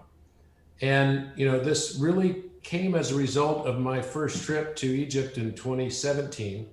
And I've now spent 5 nights in the Great Pyramid. So many nights, I guess they actually gave me a key the last night we were there. That was kind of a neat feeling to get a key to the pyramid. So, the pyramid has been the subject of many a mystery and great enigma for thousands and thousands of years, when we consider that it has about 2.3 million stones that go into building it. We also consider that something in this order of 6 million tons, and it covers 13 acres. It's exactly proportion-wise, has all the mathematical constants embedded within it to perfection, and many more that we don't even know yet. And I've often said that I believe that mankind's understanding of who mankind is can be sort of measured by the number of mathematical constants and physical constants that mankind understands. And I think the Great Pyramid has stood the test of time, not only because it has the mathematical constants in it, but even if you consider that it would have been built in the dynastic Egyptian period, which would make it about 4,500 years old.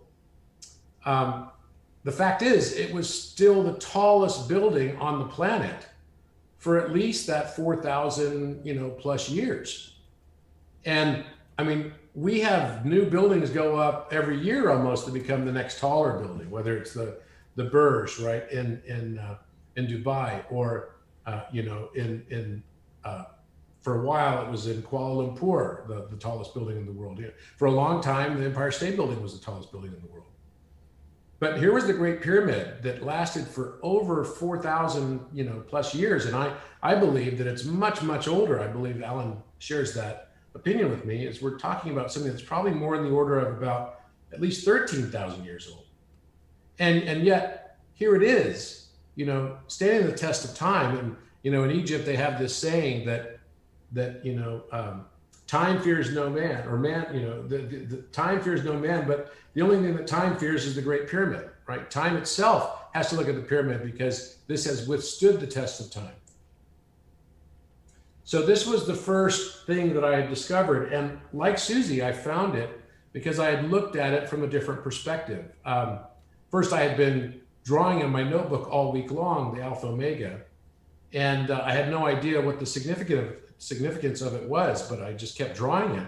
And I told Suzi before I left on the trip, because she did not go with me on that trip, I told her that I knew I was going to discover something. I told Nassim that as well, and I even told Alan that. I said, I have a feeling I'm going to discover something. I don't know what it is, but I'm going to discover something.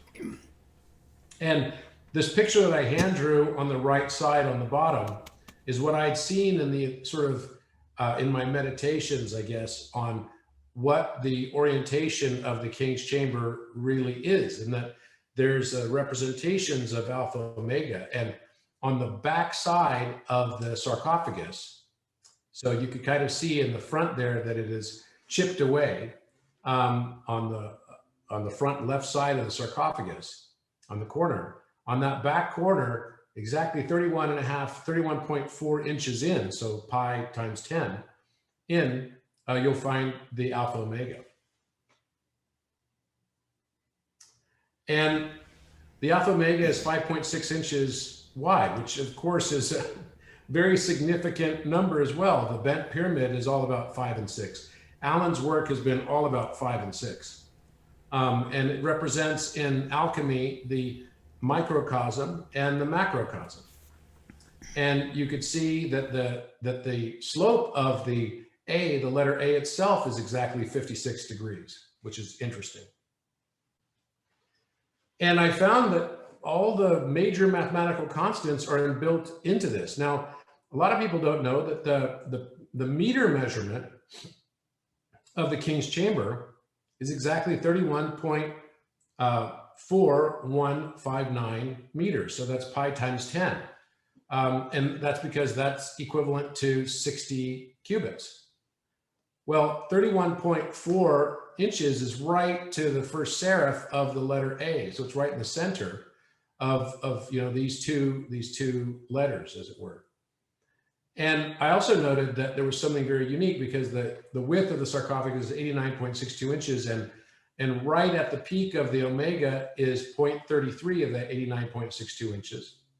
And 89, of course, relates to the Fibonacci series because it is one of the key Fibonacci numbers. And in addition to that, 62, also 0.62 is another one that relates to Fibonacci because 0.618 would be the golden number, one of the ways to look at the golden number. So the peak of the letter A is at the 33rd inch exactly, which is 0.37 of the length of the sarcophagus. These are all numbers. Of course, that relates to alpha because 3.7 times 37 equals 137.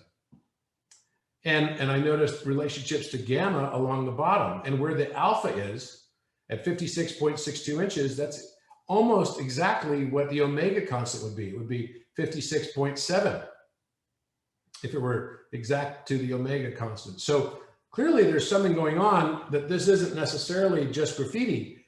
It's built in a way, these are structured. And remember, this is made of rose quartz granite.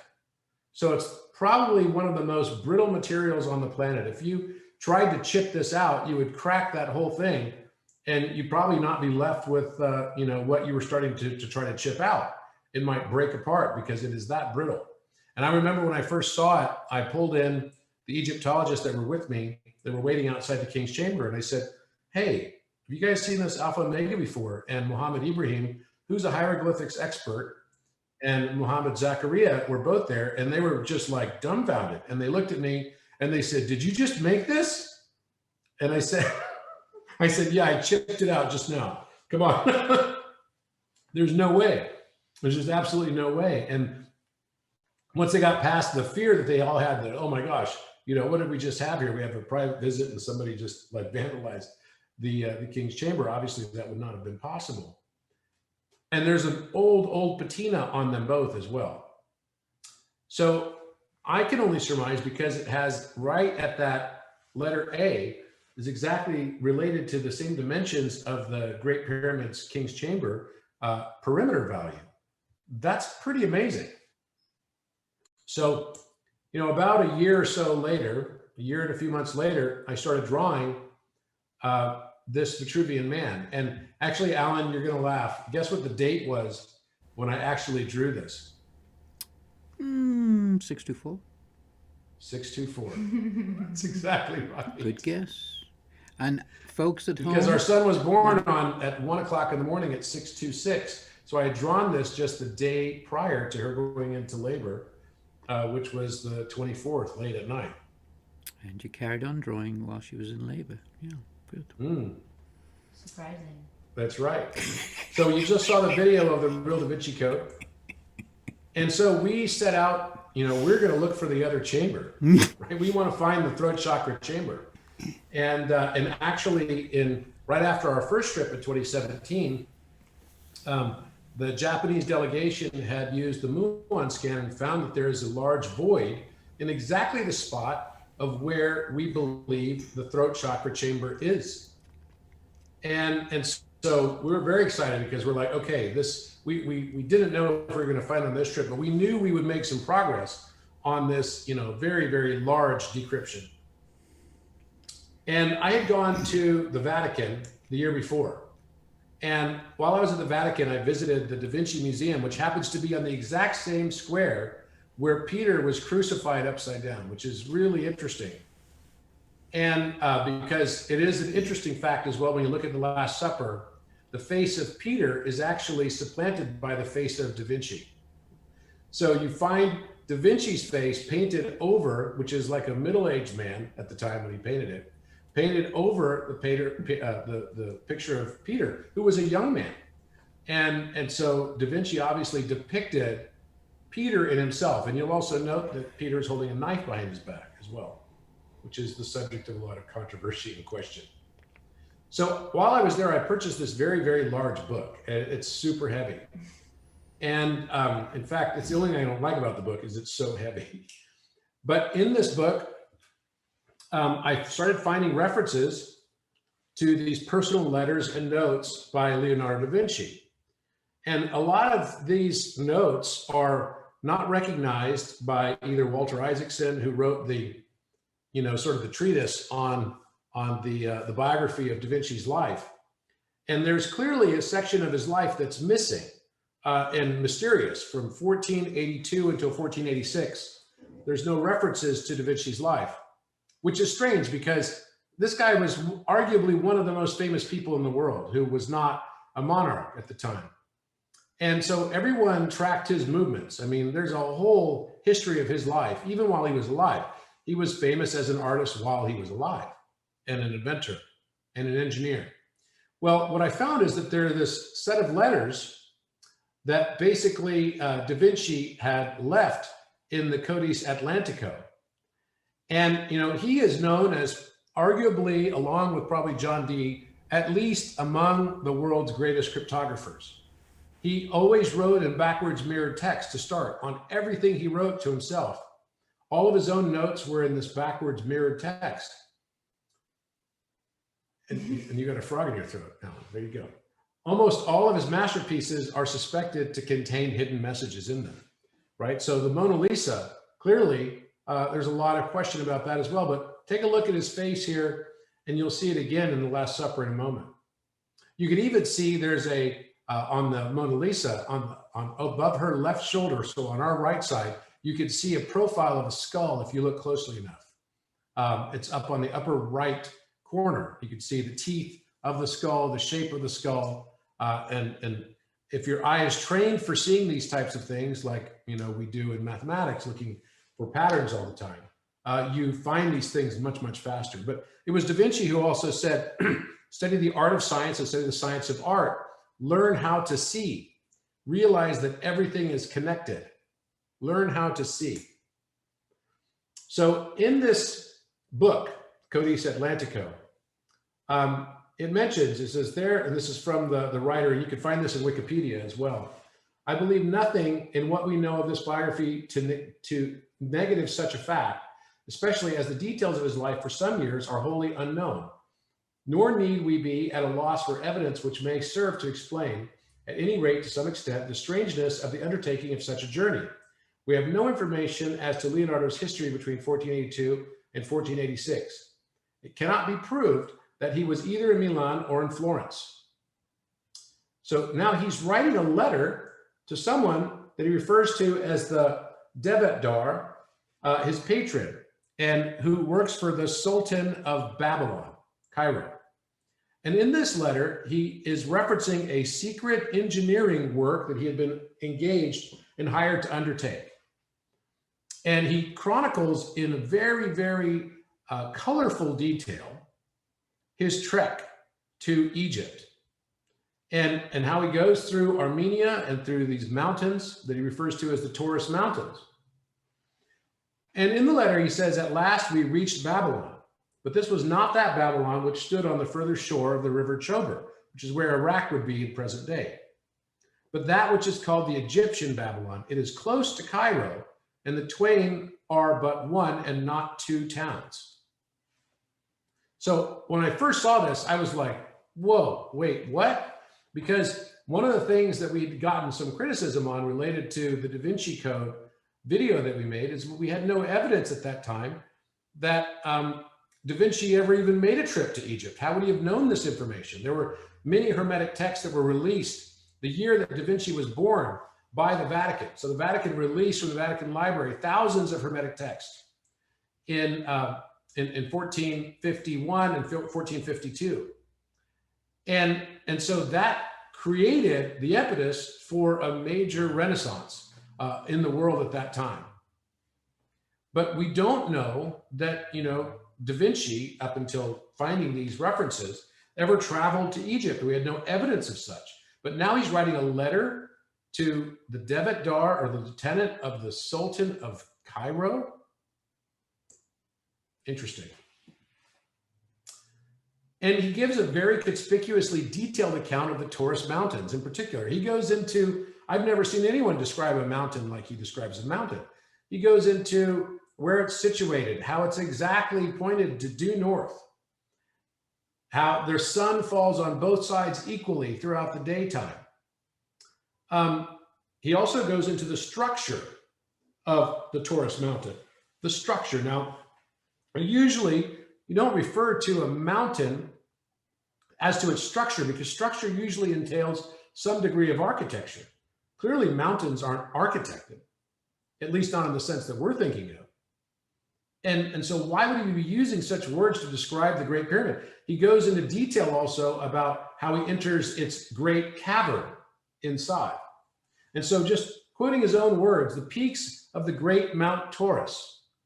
These peaks are of such a height that they seem to touch the sky. And in all the world, there's no part of the earth higher than its summit, and the rays of the sun always fall upon it on its east side for 4 hours before daytime, and being of the whitest stone. The Taurus Mountains consist in great part of limestone.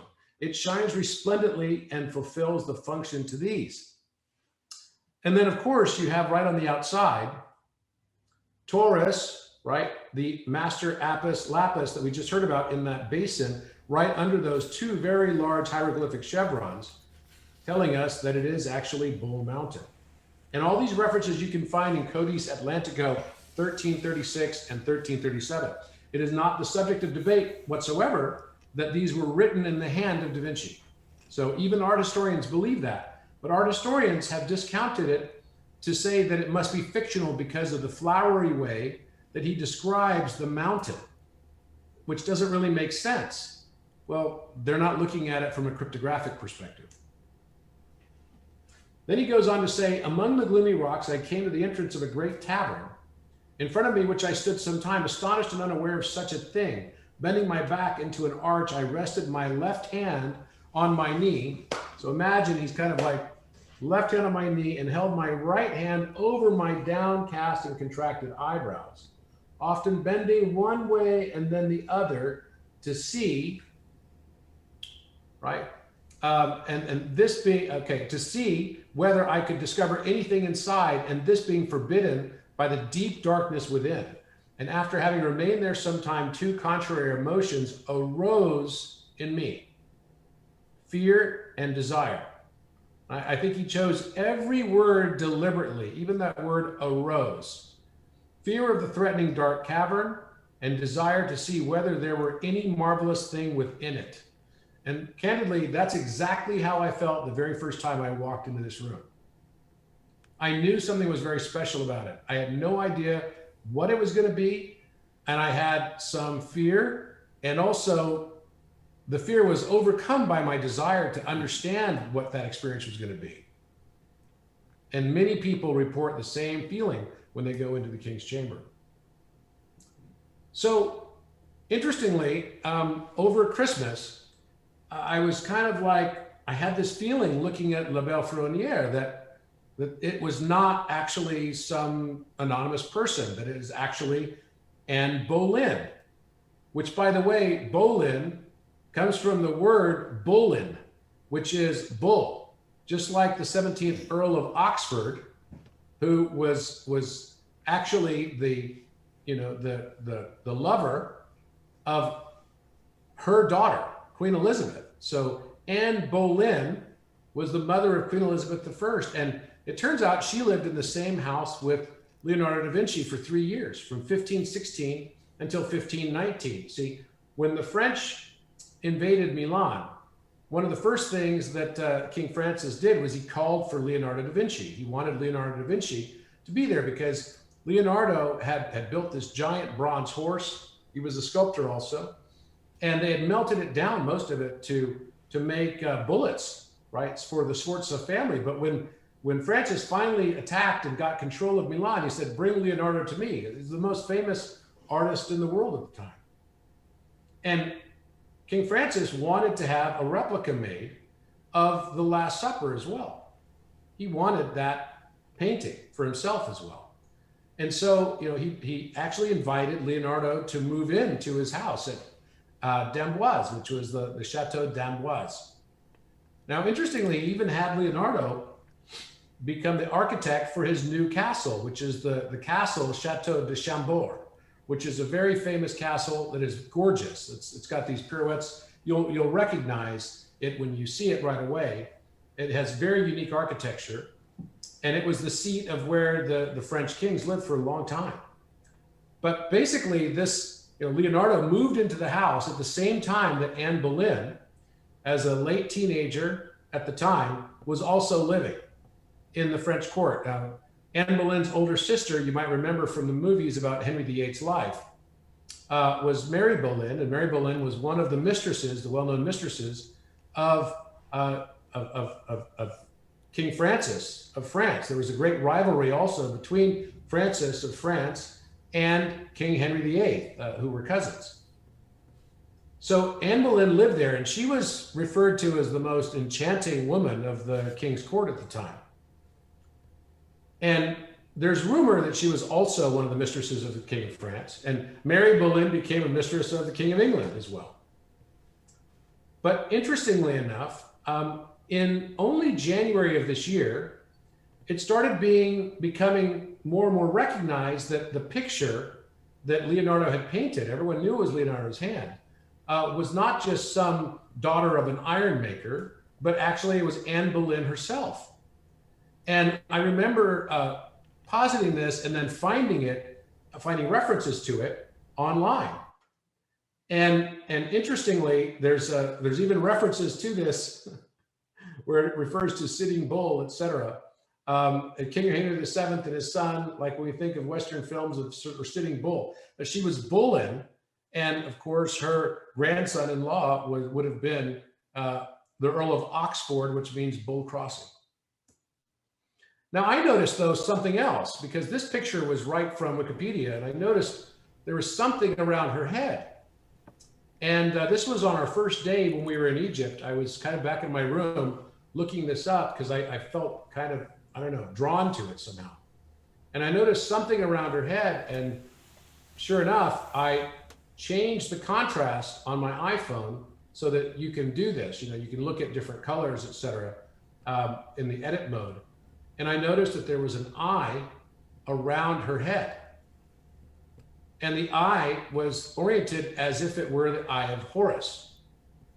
And you could even see that where her hairline is kind of glowing, right above her forehead, that would also make out exactly the image of an iris of a brown eye.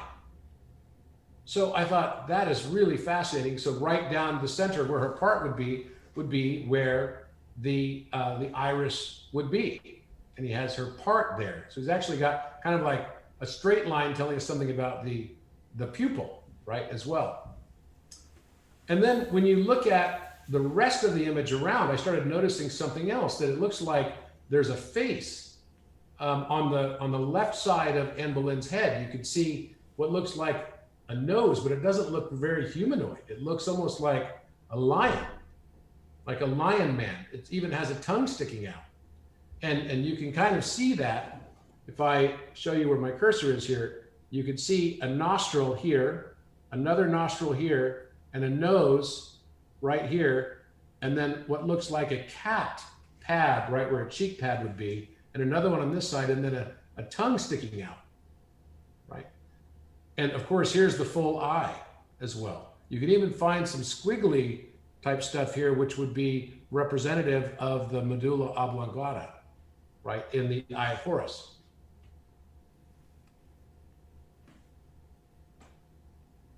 And then in the Last Supper, was there anything in the Last Supper? So this was I think it was the second day we were in Egypt. And I was looking at the Last Supper painting. Now, of course, these paintings were painted all of them. The first piece of art that Da Vinci did after he was in Egypt was actually the Vitruvian Man. And that was in 1487. The first reference you'll find to the Vitruvian Man is 1487. And then you've got La Belle Ferronnière, as well as the Last Supper, which were paintings all subsequent to that.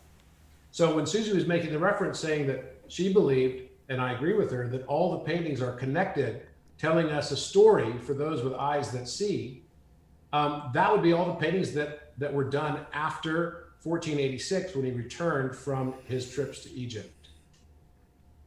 Now, a lot of people ask, what is this thing underneath the table at the Last Supper?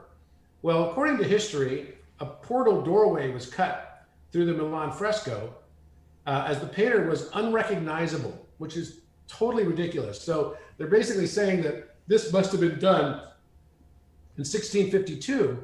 There was a doorway made here. Everybody knew who Leonardo da Vinci was during his lifetime. They knew he was the most famous painter in the world in 1652 as well. So that is absolutely crazy that that's even the reference you'll find in the Wikipedia reference on this. But no one knows what was there before, or if even that 1652 reference is correct. Now, what you'll also notice is that above Jesus in this, you'll find the Eye of Ra. And so the Eye of Ra also is kind of prominently showing up inside a pediment above Jesus's head. And we'll see a little bit more close up on that in a moment. But it also has what looks like a thin slit for a pupil, almost like a cat eye. There's a lot of other writing and stuff that kind of looks like it's script against this back wall, but it's kind of hard to make out. We don't know exactly what it is. It looks like there might be stuff hidden in these tapestries as well, and we don't know what those things are. But while we were in Egypt, we put this up on a screen, and I had everybody look at it to see what they could see inside of it. Now you'll also see here is Da Vinci's face superimposed on top of Peter's face. And this is Judas holding a bag of silver because he betrayed Jesus. And you have Jesus putting his right hand down, which is sort of like justice, and the left hand up is mercy. And he's wearing red, which would be the masculine side. Justice, mercy, he's wearing blue, which is the feminine side. You've got Thomas here pointing up at something.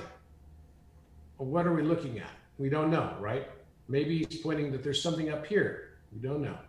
You see, these people over here, Bartholomew, that are looking down at Judas and Mary Magdalene and Peter, who has his hand down Mary Magdalene's shirt, and he's holding a knife behind his back. Or is that Mary holding the knife and Peter holding her wrist? It's hard to tell. It's very difficult to tell. And they're both oriented right at this point over this door or portal, which is very interesting too. Right? So what can we find in this? The Last Supper was famously encrypted, but how much more might yet be revealed? Now, you've seen in the movie, the Da Vinci Code, that this represented the feminine, right? This V, which is basically water. It's the symbol for water in alchemy. The triangle pointed downwards. But also, I noticed in this that this was matching up when I measure from here to here versus from here to here. And you have some slight overlap, like a yin-yang, where her raiment is overlapping into the space that would be Jesus' side, and his hand is overlapping into the space that would be her side. But I also noticed right here the faint shape of an omega right in her cloak. Now, interestingly as well, the shape of Jesus is famously the letter A. And the angle on this is, again, the Great Pyramid angle that we're looking at. So we've got an alpha chi omega, and the chi to me has always represented the mirror, a mirror of consciousness. But wait a minute. When we started taking pictures of the king's chamber, we noticed that the proportions of the room were quite similar to the proportions of the Last Supper, almost as if you're looking down a corridor. And you can see here the bull on the right side, and there's also a cow, which we later discovered after we looked at the video footage. We found that there was a bull embedded within the cow, and I'll explain why that becomes relevant in a moment. But what else can we find here? Because now this looks like there's something else that is begging for us to find it. So when you run the measurements on this, this is perfectly a phi ratio. Now, I've never even shared some of this stuff yet with Alan, so this is the first time he's seeing some of this stuff. And I believe there's many, many other encryptions inside of this as well. Some might even say that there might even be a face hidden in this background here, but that's going to require a little bit more research. That's really interesting. You know, again, it's yeah. When you said you got the Great Pyramid angle there, you're referring to the Pyramidian angle, right? Between them, yeah. Mm-hmm. Have you checked that with the nearest you can get in terms of accurately putting an average line through each arm? I did on a cursory basis, but I haven't put a huge amount of rigor to it yet. But because I did it on because you knew I would. And Keynote, yes. Yeah. I want you to go on, but I'd like to split it up a little bit to give a breather to just do what we do in each of the podcasts, which is we have a giveaway, and so I'd like to at least give people the chance to think about that and then come back to this. Sure. So, is this a good point for you to do it's a a good hiatus point. on It's it? a very good point. Yeah. Okay. So let's go to that. Let's go to our question. People know that every time we do a Bardcast, of course, this is only our 8th one, so it's hardly that it's a tradition yet. But we always give away either a book or a T-shirt, and so this is if you haven't won before, and you're the first to post the right answer in the comment section, you will win a Bardcode t-shirt of your choice if you can answer this particular question correctly. So, if, let's see, are you ready to put it up, Alejandro? Mm-hmm. Yeah, let's do that. What was Edward de Vere's nickname? Clock is ticking, and while you're thinking about that, we're going to just show the Bardcode store so that you can look at the possible choices you can make. Be the first to post it up, and you can choose your own t-shirt. And so, I'm not allowed to answer that, right? I know. nope, friends and family are Discord.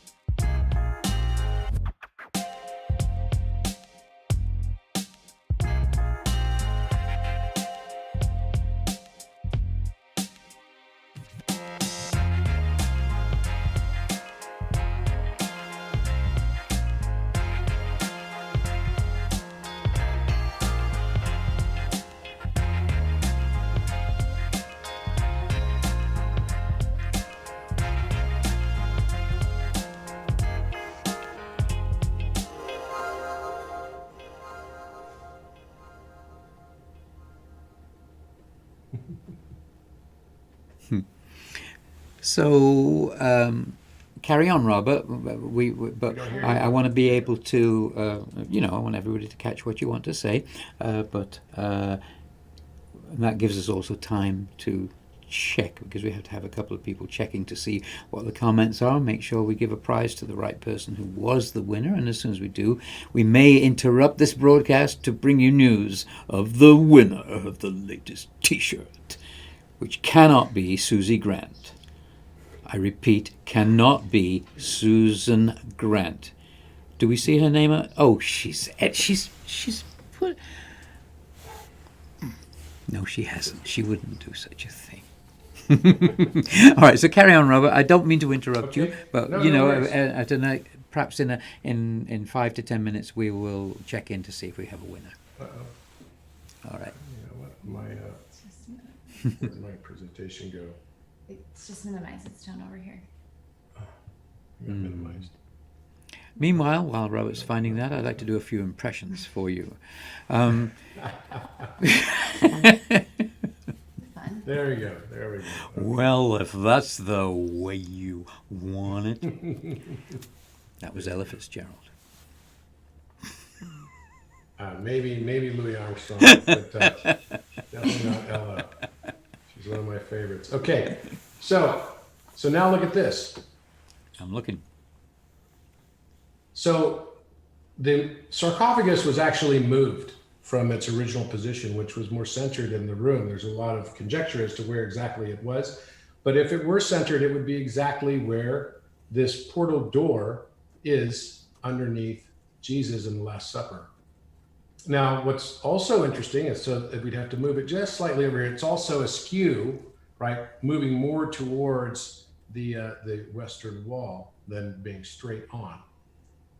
So remember, I found the Alpha Omega that is on the backside. So if we position the sarcophagus exactly in the same spot as this portal door, on the back side, on the rim, you'll find it oriented just like this, where Jesus is sitting and where Mary Magdalene is sitting is the Alpha Omega in the same exact proportional spot, which is kind of remarkable, right? That it would end up exactly there. And yet it does. Do you notice anything else in the pediment directly above the window? So I've got a little white arrow here pointing to what look to be some letters, which is kind of amazing that paint would fleck off so perfectly to form letters, isn't it? But let's look a little bit more closely at this. Now, you'll notice here the Eye of Ra even has eyelashes that have been painted onto it. So it's kind of like funny that we don't really know that this is the Eye of Ra, even though clearly it looks as though it is. So if we zoom in on this, on the letters that are written above the Eye of Ra, we could see a Renaissance style letter R and an E coming out very clearly. R-E, right through the center. And it looks like there's a whole bunch of other letters written up here as well. But what is Re? What does Re mean? Re is the primary name of the sun god, also known as Ra. Whose eye Often- was Hathor. That's right. Often considered to be the king of the gods and thus the patron of the pharaoh, one of the central gods. I'm really And then what does relieved. Re mean? That's great. No, seriously, I'll comment on that later. Sorry. Go on. Yeah, what does Re mean in Italian? Right? I only found some of this stuff last night, so don't blame Alan on this because he hasn't seen it yet. But so Re in Italian means king. It literally means king. So when I took La Belle Ferronnière and matched it up, which is the eye of Horus related to the moon, and matched it up with the Last Supper and Jesus and the eye of Ra, I was kind of blown away when I saw Thomas's finger pointing up to look at something. And now we see what looks like an entire lion face, with one side being Ra, the lion, the other side being Horus, right, the moon, or the feminine. Even the color of her face. This looks very golden colored. This looks very silver colored. So this led to us thinking that maybe the paintings were more connected when you put them together and next to each other. And what exactly is this reference to Eye of Horus and Eye of Ra? Does it not come back to Thoth? I will say, can you go back to that previous slide? What I do see in that, which not to, I'm not here to contradict you. I'm just because I'm just seeing some of this stuff for the first time. What I do see is it's very interesting, and maybe it was the style at the time that on La Belle Ferronnière, or as you postulate to be Berlin, that I don't even know what you call it, but that head sort of piece of jewelry with a jewel that is, of course, too high for the third eye. But look at the way she has her hair parted, and only by virtue of having that line across there does it give you an inverted Tau. Yes, it does. And I believe we've got the same thing on the Mona Lisa as well, with just the very faint line of her veil. That it's only because of that you see the split, and then you can see it if you turned it upside down. You go, oh yeah, there's a T. A subtle thing. It might be intentional, it may not be, but it's very clear that he's used that twice in major paintings. And to use the part of the hair to perhaps give us that significance, if indeed he's talking about the Tau, which makes sense that he is. Yeah, absolutely. So you can see here that there's something bigger going on, right? There's a bigger message here that he wants us to find. And why is it a lion face like that? It doesn't really look like a lion. It looks like something in between a lion and a man, which I looked up the word for a lion man, and guess what it was? It's Leonardo. Sheer.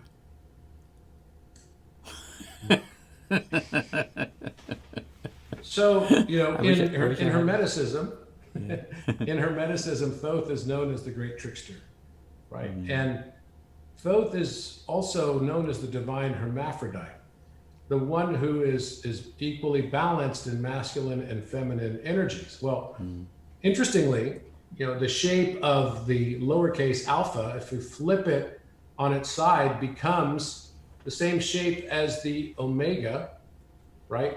Which then also becomes the Taurus bull.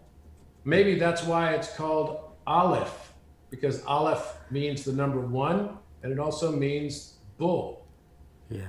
So you've got this merger between Taurus and Venus. Venus rules Taurus in astrology.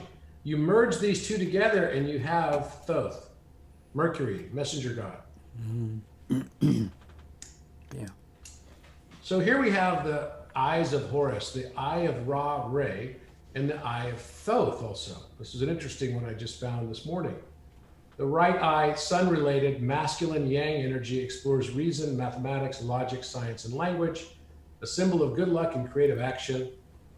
And the other side, the left eye, is moon-related, feminine, yin energy, explores human nature, emotions, sexual energy, intuition, and magic, a symbol of healing powers and protection. Interesting they have them the opposite way around to how we normally think of them. Yeah, right? Because the way Left that brain. you're looking at it is, yeah, it's left brain, right brain, precisely. But it's the same as this. I mean, here's your Eye of Ra on the left side. It's oriented the same way. So you got Eye of Ra on this left side. It's the right eye, and the left eye of Thoth is what they call it here. Yes. So there appears to be many yet hidden encryptions in the Last Supper. It's no wonder art historians refer to Da Vinci as the lazy painter, because it took him many years to complete even a single painting. Never mind, of course, that he was arguably the world's most prolific artist of all time. So how can art historians who talk about what other artists do, right, say that he's a lazy painter when we have more works from him than probably anybody ever? So it's not that he was lazy, he was encrypting these paintings. And I believe he was getting more and more information all the time that he was wanting to add into these pieces. Oh, presumably, yes. I mean, I find that with Shakespeare all the time. You know, you think you've delved as far as you can go. Oh, there's another level. Oh, there's another level. It almost becomes sort of exhausting. You can't really present it to everybody. It's just you can't really. I mean, we are obsessive compulsive people, right? I mean, I don't think you would argue that. I mean, it's a trait. Some people consider it a flaw. No, seriously. Susie should weigh in on that. What do you think? Is Robert an obsessive compulsive person? Not at all. Not at all, no. even All right, one so I'm bit. just speaking for myself then, but I certainly am. He totally is. There's nothing wrong with it at all. No, that's what I'm saying. I mean, no, I mean, not at all. It's that's that's how you get stuff done. It's not necessarily very good for your personal life always, as I can attest. But I'm glad you're doing well, Robert. So, Thank you. no, but seriously, I I was mean, laughing last night when I sent you the video, and you could hear Adam Apollo and Taylor in the background making these sound like moaning sounds. I thought, well, Alan's going to really enjoy this, and they were just own why chairs, would I but they enjoy were- them? I don't have that life anymore. I figured it had been a while since you heard it, so Well, to be honest now, be fair disclosure, you said, would you take those sounds out, please? And I did dutifully. I reduced them, and I had to copy and paste a bit more of the oming to cover it up, and I think I did a flawless job, actually. I think it was very yeah. good. Well, it showed up in the video. By the way, it's still, now but, 3:14, so that might be yes. might be a key moment So to let say. me just show you here something. Okay. That the right eye is right over where it has ray. So that's the exact epicenter of where the pupil is in the so you can see the right eye vertically above the That's right nice. eye. Very interesting. Right. Yes. Yeah. vertically above the right eye, Mm-hmm. and you see the left eye is being closed. Mm-hmm. Isn't that interesting? The Mm. left eye is closed, the right eye is open. So the missing eye of Horus. Yeah. And of course, it makes sense that that's the left eye, because the moon waxes and wanes, and is sometimes going to be closed, as in a new moon. So, and then Mary Magdalene's eye that's most prominent is the left eye, right? The way that she's leaning over into and listening to Peter. We still don't know what's going on over there, right? That's a subject of another presentation. But go back to this. So we've got these eyes of Horus. Now, what else is in the Last Supper painting? Well, this was all stuff that was discovered by the people on the trip there. There were so many, everyone contributed. I want to thank everybody. It was incredible how many people contributed and found things in the paintings. These are just some of them. There are numbers and letters above the tapestries. There's Hebrew writing, and then there's even what looks like 246 and 624 up along the top. And these are numbers that are very important to Rosicrucians and very important to Shakespeare and his encryptions. That is And Hebrew letters. that is pretty. That is, wow, yeah. I can't argue with that at all. I'm rather partial to the number 624 myself. I would put it in a painting if I was doing it. So now let's go back to the King's Chamber for a moment and see what else we might find from the painting on the walls of the King's Chamber. Is the Last Supper painting potentially some sort of map of the King's Chamber? So we looked on the exact same spot that we would have found the Eye of Ra. And look what we found. You can see it's almost as if these walls either were made like this, they're slightly different raised function, just like we saw when we could see close up on the bull that Suzi discovered. But you can see here the outline of an eye that is traversing two large stones. So you can see this line that cuts across right here. It would be the upper eyelid. The eye coming down here. Here's a circle as well for the iris and what looks like a yin-yang kind of squiggly down the center of the eye as well. And you can see it also closer up below. I'm just going to trace the line. You can see right cutting across these two stones right here. And you can even see that this has got just like an eyelid, and many Egyptian pictographs show this same exact shape as well. So I put it forward as a question. More research is required. Is this the Eye of Ra? The same thing. Now I've just traced it a little bit differently so you can see it, and it's faint outline on about 12 feet up the wall on the west wall of the King's Chamber. I agree with you that one would need more research. I just wonder what that research could possibly be when it is so old.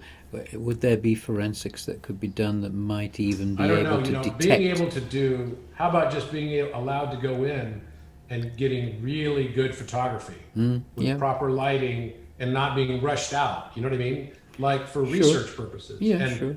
Yeah, and that would help a lot because it's not easy to get in around there. They take away your good cameras. You can only use your iPhone, all kinds of stuff like this. Right. So we've been sort of riddled with those challenges, even though we spent as much time there as we have. So what about Alpha Chi Omega? Well, guess what? In the Last Supper painting, you can find what look like Renaissance style script, letter A, Q, W, Alpha Chi Omega. And that's Lowercase why omega Suzi's great-grandmother was a founder of that sorority.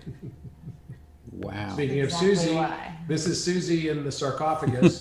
and I took several pictures of people in the sarcophagus. And every time I took the photograph, I noticed different colors of light arcs coming off of them. That's a phenomenon that a lot of people have noted. I have a picture of the first pictures I ever took the first time I was in there, just alone, standing by the sarcophagus, and I brought. It didn't look at them at the time. You take so many pictures. Just went by and looked at it at home, and there were orbs around. That is a fascinating phenomenon. I mean, how does that happen? What is that? Maybe people have an idea of what that might be. Obviously, we all think it's to do with energy that we might call supernatural only because we don't understand it, right? But it's certainly an energy of some kind. It's not just light refracting because you've got a certain lens. Because I remember my first trip was the invitation of John Anthony West, and I was giving a presentation on a dahabeah sailing up and down the Nile, and this was my first time there. And we get to Giza, we're on the plateau at 5 a.m, freezing, but John Anthony West had got permission to get into the enclosure at the Sphinx, like we had when we were there the last time. And I was there taking video with my video camera and a still camera, and the video camera just stopped working. It got a bunch of stuff with all orbs on it. All the pictures have these orbs hanging in the air, and then it just wouldn't work anymore. It just stopped. It got fried. What's going on? Interesting. Look at that shape. If Michael Evans were watching this, he'd say that's a trion ray. I know what that is. Yes, exactly. That's exactly. You've got to send that to him. I will. I definitely. Michael will. is one of our Mathemagicians. For those people who are not familiar with the name, he's a wonderful man, and he's been committed to this journey of trying to find the ultimate truth about geometry his whole life. I mean, my goodness, he's been doing it more than 50 years. Yeah, really, absolutely. And part of his theory is what Robert just mentioned about trion rays that are shaped like that. Like the petals of the flower of life. So here I am pointing out the exact spot on the sarcophagus, and you can see how close it is to the edge, right? Because it's actually a little bit, I think I'm pointing out right there is a Tudor rose that I found right on the surface as well. But right under where my thumb is where the alpha and omega are. So you can see that it's really not far from the far edge, as you saw in that video that Will Wire made as well. And then here's the bull, and also we found later that there's a cow, a larger cow, around the bull, and the bull seems to have some sort of heart. You can see it better in the next photo. Right, we can see better in the next photo, but I wanted to show this one because it also looks as though there's writing along the top of the bull and cow, but we can't make it out. It's very difficult. It looks like it's block letter style writing. There was clearly something there, and also along here as well. And you can see it, you can see the cow really well here. So you can see the neck of the cow. This is the face of the cow. Here's the horn of the cow, right? And it's around the bull, right? Here's the bull that Suzi pointed out, and here's the heart. You can see the point of the heart comes down to here. It doesn't have the heart shape at the top, right? But it looks more like an irregular pentagon, doesn't it? Interestingly. So there's writing all along the top again, but we don't know what that writing says. Someone that I showed this to that can read Sanskrit and Urdu said it looked like Urdu, and that they believed that it would say that it said Loka Samasta Sukhino Bhavantu, which is may all the world live in peace and happiness or something like that. But we don't know. We just don't know. Here's another view of it. This was on a different occasion. This was taken by Will Wire. He sent it to me last night. You can see the writing. I think it looks like something that's a cross between Sanskrit, Hebrew, and Urdu or something along those lines. But here again, you see the cow. And then once you see it, you can't unsee it, right? You see the cow, you see the bull. Another photograph where you can see the eye of the cow very large right here. And again, you can see the neck of the cow and kind of its front quarter as well, right underneath the bull's face. Here are the bull horns, and here's that heart of the bull. And these, of course, represent Hathor and Apis. And these letters, the Alpha or Aleph Tav, are both bull symbolisms. Aleph and Tau, Tav, and Alpha and Omega, beginning and end.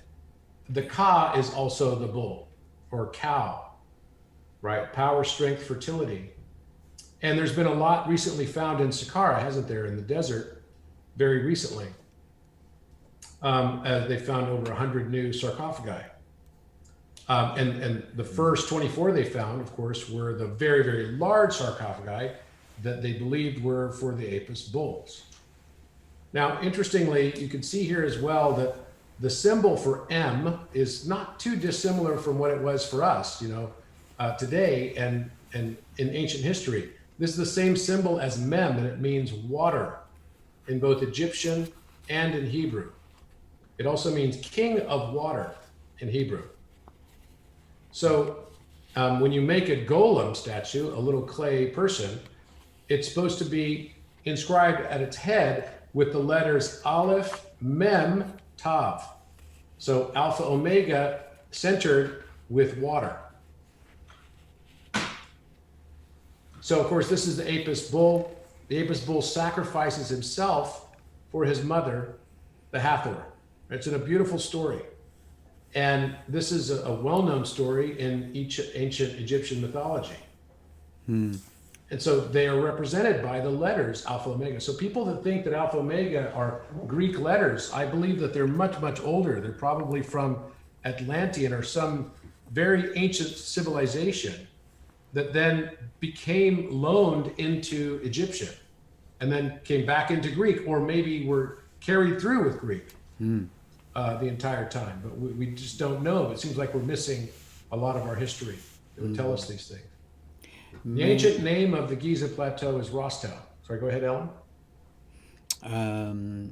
While you were on that subject, I just wanted to mention concerning Apis and Hathor. I'm trying to think of the name of the guide who was with us on the Egypt trip, the man who was working out in the desert with these ancient tribes. What was his name? He was... What's his name? The guy, the tall guy? The tall guy? Well, not the one who was running the whole show, but less profile. Not Zach? But Zach, yeah. Okay, Zach. Yeah. Mm-hmm. I was showing him the De Vere symbol, and I asked him, did that mean anything to him? You know, the word. And he just stopped in his tracks. I mean, he actually looked shocked, and he said, "What tells you that this symbol?" I'm talking about the lapis symbol, yeah, which I didn't say, by the way, is actually in a carved out, like chalice-like opening. It's really in an altar. Yeah, I mean, literally the thing that you are drawn to do is that if that is an altar, you actually see it there in your right-hand picture. You see the chevrons and you see a stone underneath it, and that stone has a carved out hollowing in the center of which is that word De Vere. And you know, if you think of that as an altar, it certainly looks like that. You place your head inside. It's just large enough to hold anybody's head. You could just prostrate yourself, and maybe that's how they got in. You know, maybe, who knows? That's the entrance. You at least place your head in there to show reverence. But so I said to Zach, you know, this De Vere, does that mean anything to you? And like I say, he was shocked for a moment. He said, we have a word that we say as a prayer before taking food, and it is De Vere. De Vere. And I said, well, so what does it mean? He said, well, it means I sacrifice. You honor the sacrifice of the animal that you're about to eat, or whatever it is that you're going to eat. And of course, like you just said, the calf sacrifices its life for its mother, which is kind of a reversal of how we would think of it in the West. And I couldn't help but draw the parallel to De Vere himself, who had, I believe, sacrificed his identity as Shakespeare, or as one of the key people who is Shakespeare. I think others did the same. I certainly now believe that Bacon literally did the same. In other words, they didn't do it for the glory of, you know, a person in normal sort of egotistical life form. And I'm not saying that that's wrong. I mean, ego is healthy. It's what keeps us creative and going, you know, and it's just the way of the world. But nevertheless, at some point, when you get to avatar status, it's not about ego, because you're utterly, it's not about ego, literally, ego sum. It means I in Latin. It just means I. But the idea is that you're beyond that, because you know that you are not just this single little I inside this little body. You have now transcended, and you're the whole thing. So you have no real reason to express ego anymore of an individual. You recognize more that you are the whole thing. And so, so all these beings who did the Shakespeare work, whether it's one or two or three or many, all were sacrificing their identity because they were above that. They weren't there to say, "Hey, look, I'm the greatest writer. I would like you to know it." Like like Hollywood writers today would want to know. I want to win the Oscar, right? No, it's not about that. It's about delivering a truth, and that truth is so high. That truth is so noble. That truth is so sacred. It is Vir. It is the Devir. It is. And when you think of it, that Devir is the altar. That's the altar. And so there's the altar under the chevrons, and the Shakespeare story says that altar is where he has hidden something for us to find. Not hidden it to hide it, hidden it so that it would be revealed when the time is right. So yeah, that the Hathor Apis story is very touching. But he was just stunned. He's like, "Oh my God, we use that not in a sacred way. Just it's just, oh, we're going to eat now. Let's just say a quick prayer, Devir." And you go, "What?" So let's see what's in the Last Supper and see if we can find the same things we found on the wall, because that's where we said, well, geez, maybe we'll find a bull inside the Last Supper painting. And if you look off on the distance here, you'll see two horns in this tapestry and a cow's head and eyes right here, and the ridge of its back along this, and written on top of it is that Alpha QW, Alpha Chi Omega, right along here. And here's a close-up of it, so you can see the horns here and the face, the two nostrils, the eyes right here, the ridge of the back, and Alpha QW. And inside here as well, you'll notice that there is something else hidden. There is a what looks like a Taurus symbol right on here, and two more eyes and two more nostrils that you see above, which is right here, this Taurus symbol, two more horns. Here is the Apis bull inside the Hathor cow. And Hathor represents space. It represents the universe, returning to oneness. The Apis sacrifices, the handsome bull sacrifices his ego to return to oneness and to resurrection. Exactly, yes. I'd like and so, sorry, go ahead. No, finish. Sorry. At one point, I just want to throw it open to everyone who's watching, because I'd love people to give us their feelings about what they're seeing. If you want to comment about this, do you see these things? What do you think it means? We don't want to be just sitting here sort of lecturing and talking in a vacuum. I always try to incorporate everyone who's tuned in. We thank you for tuning in. Anyway, carry on and finish this segment, and then we've got to find out if we have a winner. So here's the King's Chamber wall, and here's the Last Supper wall on the same side. And it wasn't just there. We also found, this is on the back side of the sarcophagus, the letter T, and you can see it right here. And this is right underneath where the Alpha Omega are. The T lines are here, and I noticed a center circle here and petals coming off of this, and then a circle going around it, just as you see here. So this is a quintessential flower of life picture of what's called the germ of life. So in all, we now have found many things inside the King's Chamber that need more research and need more explanation. But what I will say is that we did show this to the Egyptologists that were with us, and they were, I would say, gobsmacked would be a good way that Alan would refer to it. But they could see it. They definitely could see the same things we saw, but had never seen it before. So here's the Tau symbol that's right above the entranceway, and this drawing is kind of drawn in a three-dimensional perspective.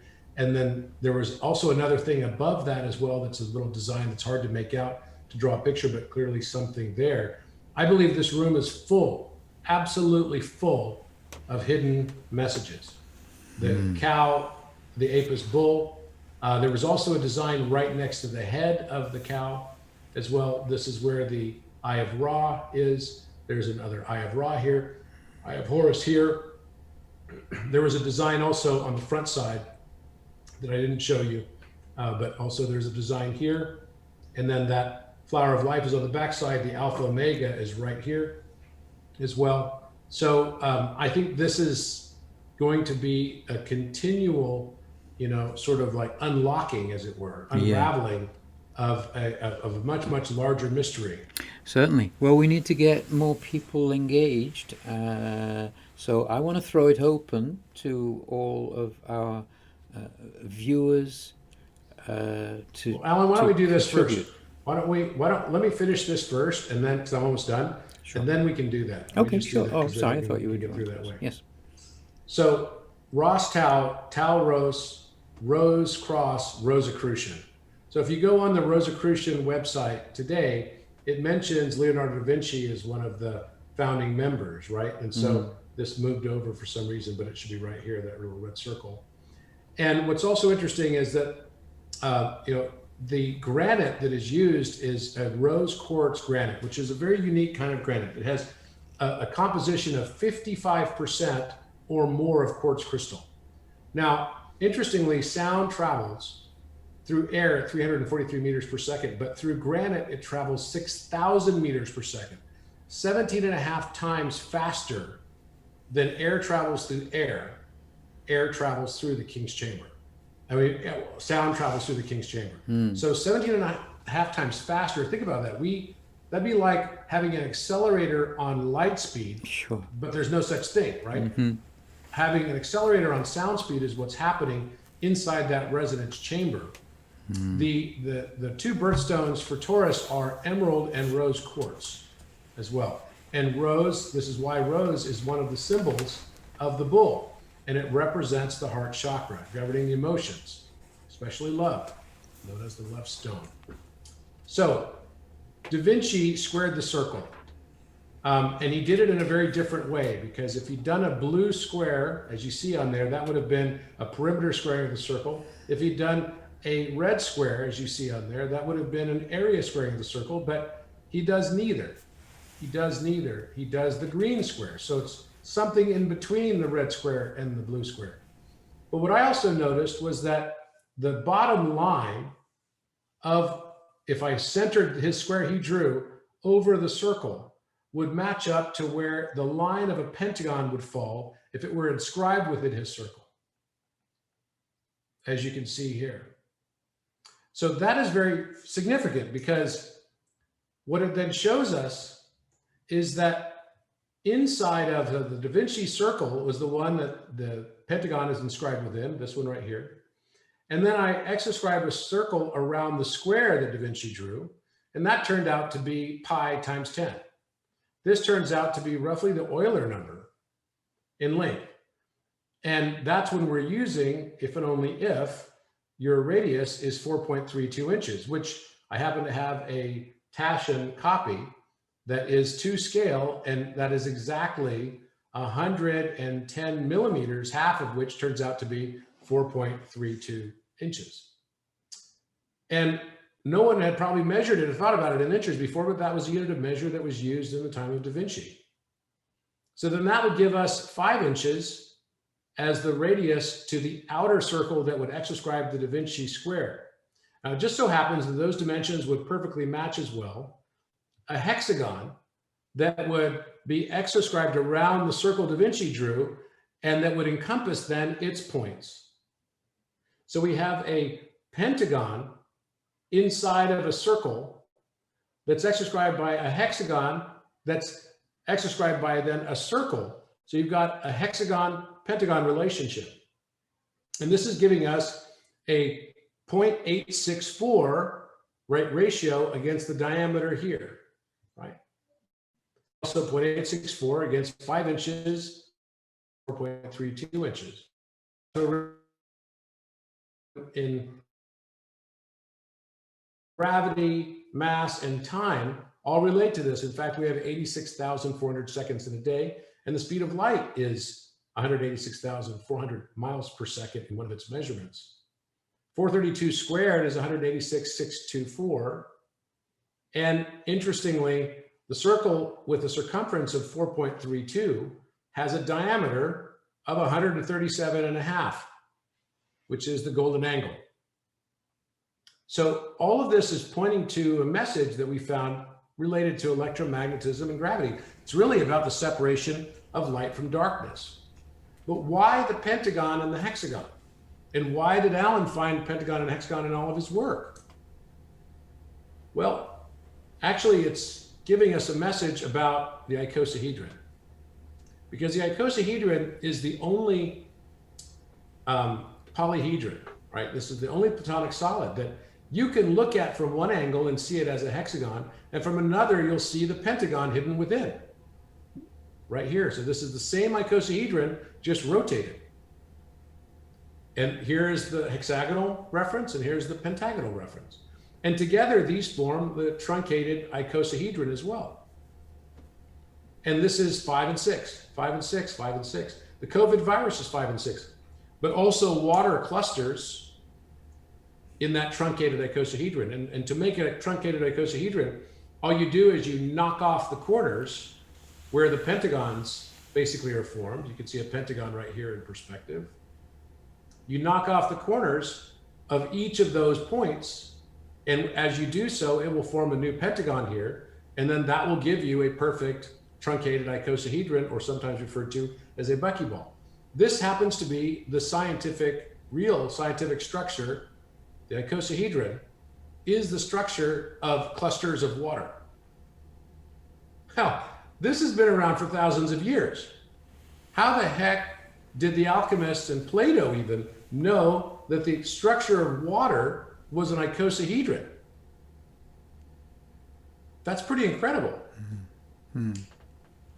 And so what it's basically pointing us to is the proportions that Da Vinci used for the square and the circle, for squaring the circle, were representative of the icosahedral structure, representative of the 5 and 6, because it was exactly that relationship of 5 and 6. And it is the quintessential hexapentakis and the platonic structure of water itself. Now, Da Vinci has a quote that Suzi found yesterday: "In time and with water, everything changes." Now, our DNA is mostly water. In time and with water, everything changes. Now, this symbol above the head of the Vitruvian Man that I put on here is the symbol for the age of Aquarius, but it's also the symbol for Mem, the Egyptian hieroglyph for water. Mem also in Hebrew being the Hebrew word for water as well, or water king. Now, why was it that the Vitruvian Man had his legs spread and his legs together? Well, he had his legs spread because that also is matching the symbology of the constellation of Aquarius, the one with his legs spread open, just like that. But also the water bearer carrying the earthen vessel. In this case, the earthen vessel is the man himself. And what we have coming off of this now is this water bearer. When I started to sculpt this clay man, I felt some weird sort of connection to doing the process of it. It was very bizarre for me. I knew that it was going to be named the water bearer, but I didn't know what the other symbologies would relate to.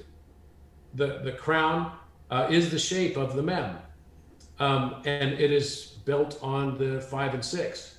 I'm not finished with it yet. But what was also interesting is in the background, because it's just been up there for a while, is this tree of life and Thoth and Monos hieroglyphica that was right underneath his arm. And he's also connected there. You can see my clock in the background. It looks like he's connected to the strings of that clock. But I think there's a deeper metaphor here, because What Da Vinci said was, study the science of art, study the art of science, develop your senses, learn how to see. Realize that everything connects you to everything else. So we have this, it doesn't matter, you know, I don't like to say left brain or right brain because it depends on if you're left-handed or right-handed, but there are two sides of the brain that relate to masculine and feminine energy, and the heart aspect is what is referred to as the rise of the feminine. And the parts of the brain that do this are also art and music and the irrational. And the rational is the other side. But it's only when the two bring both perspectives together that we can truly understand who and what we are. You have to have the balance of the logos along with the pathos. And I call this the heart-brain consciousness. And I drew this some time ago because this has really been on my mind a lot. It's not through the brain that we get higher knowledge. It actually is through the heart, combining with the energies of the masculine to form a new eye of overall perception. And, you know, I worked in the ophthalmology field for most of my career. 20/20 vision is about being able to see well. It doesn't mean you've got the very best vision. It means you can see what most people will see at 20 feet. You can see the same thing at 20 feet. But 20/20 is the one number that relates to opening of our ability for us to see things. And I've often wondered, 20/20, I wonder what that's going to mean. It's going to mean something about our vision, something about our sight. And here we are. So we have, you know, this separation of the darkness from the light, which is what Euler and pi are doing, because that's giving us that ratio of 0.864. Darkness and light. You know, dark is not the absence of light, it's the opposite condition of it. And it's just like the conscious mind versus the subconscious mind, a story of duality. And, you know, the iceberg, if it were conscious, might think that that's all there is. It may not even know that it has this huge aspect of itself underneath the surface of the water or underneath the mirror. And it might see a boat on the surface or a plane or a sun or a moon at night. And it might perceive all of it as separate from it, when actually it's just a projection of what's beneath the surface of the water. It's perceiving separation and duality. And now is the age of the end of duality consciousness. It's the age of the end. And that's why we've been taken to the extremes of polarity, to realize its ridiculousness. So life is not as we have perceived it. Life is not that this is bad and this is good and whatever I'm going to want to associate with, because it doesn't bring me shame. It might bring me notoriety. It might bring me prestige. It might bring me money. Those things are the things that we have done and justified to ourselves that they are the only ethical choice. And we all do it, and that's the bullshit that I'm talking about. But here's life. It's the good and the bad. It's the bad in the good and the good in the bad. And this is life. It's the combination of the two. You know, I watched the film by Christopher Nolan the other night, Alan, called The Prestige with Suzi. And one of my favorites. At the very end, when, you know, he's talking, he says, we want to be fooled. We all want to be fooled. That makes life here a better place. We want to be, because we're here for the experience, to learn and to return to one. And that is the beautiful message of Vitruvian Man. And I have a feeling there's still many, many more dimensions. I haven't even gone into so much of the other work we've done, and, you know, cubing the sphere and sphering the cube and all of the other stuff. And even all the different ways of squaring the circle. But it all points to the same thing, the same beautiful message, to love ourselves and love one another as ourselves. There's only 2 commandments that we were ever given in the gospel, which is really funny because it's gotten so perverted. Love one another as yourself, and judge not lest you judge yourself. that's it. We will attract everything we judge until we no longer judge what we attract. And I think that's the message that the world, needs to hear right now. And that is what I am honored and humbled also to be able to bring, through this work, through working alongside people with you. And it really does take a village. All of this work, if it weren't for Jamie, if it weren't for you, if it weren't for Adam, if it weren't for Nassim, if it weren't for all of these people, if it weren't for Suzi, we would not be unlocking some of these mysteries. So I just feel gratitude every day for these experiences. And it is really a beautiful life to be in. It's as beautiful as we choose to see it. Thank you, Robert. Thank you, really. Well, that comes right back at you. We're all in this together. It's just, it's really something. So that takes us. Let's take us out of Egypt from that, because I know at some point I want to give you space to just talk about what you are doing with where Crown Sterling is going. But first we got to do something. Do we have a winner? Yes, we do. We do. Oh, we need a drum roll. Where's Jamie Janover when we need him? So first of all, what was the answer? The question was, what was Edward de Vere's nickname to his private friends anyway? And the answer, it was a fairly easy one, but who got it? The answer was, there's our question, and the answer is Master Apis Lapis. So who won? Who do we send a t-shirt via pigeon post quickly to? Christian Altroff. Great, congratulations, Christian. Well done, Christian. Would you just look on the store, go to our website, tobeornotttobe.org, look at the store, the right-hand side of the menus, you'll see a whole variety of stuff. Pick yourself a t-shirt, choose the color, choose the design, choose the size, and send the information. In fact, Alejandro will be in touch through Facebook, I guess. Is that how you're going to do it? Yeah? Yes. Okay. Great. Oh, wait, stop the presses. We have some late-breaking election news coming in. We have a tie. Oh, we have another winner tied exactly. So tell us who that is, Alejandro. Hannah Stewart will also be winning a t-shirt. Well done, Hannah. Congratulations. I feel we need just a little pause to get off of the Egypt tack and just get back now to what are we doing. And I'm going to discuss that, like where are we with this new world. I remember being at that offsite with you, gosh, nearly 2 years ago, and we were all looking towards 2020. And I think we all felt the same. 2020, yeah, that's when we're going to have perfect vision and everything's going to come about. And all the memes you see today are, oh, I can't wait for 2020 to be over. The worst year ever. But not, it's just perspective, right? It's perspective, isn't it, Suzi? So, I want to just play a little game with you guys, because we've gone through a lot, and I thought when I was putting this together, I thought, well, it would be fun just to look back on, because, you look back at your old photos and things, and you go, oh, yeah, I'd forgotten about that. All right? So I call this game Explain This in 60 seconds or less. Now, there's no T-shirts or anything. It's not like you win a prize, but it's just for the glory of it. All right?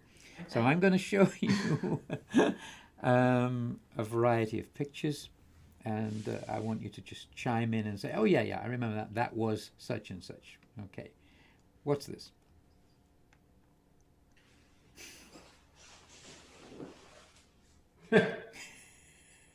Is this to me? 1 over X. I'm No, assuming it's it's not you. to anybody. Yeah, 1 over Exorcist.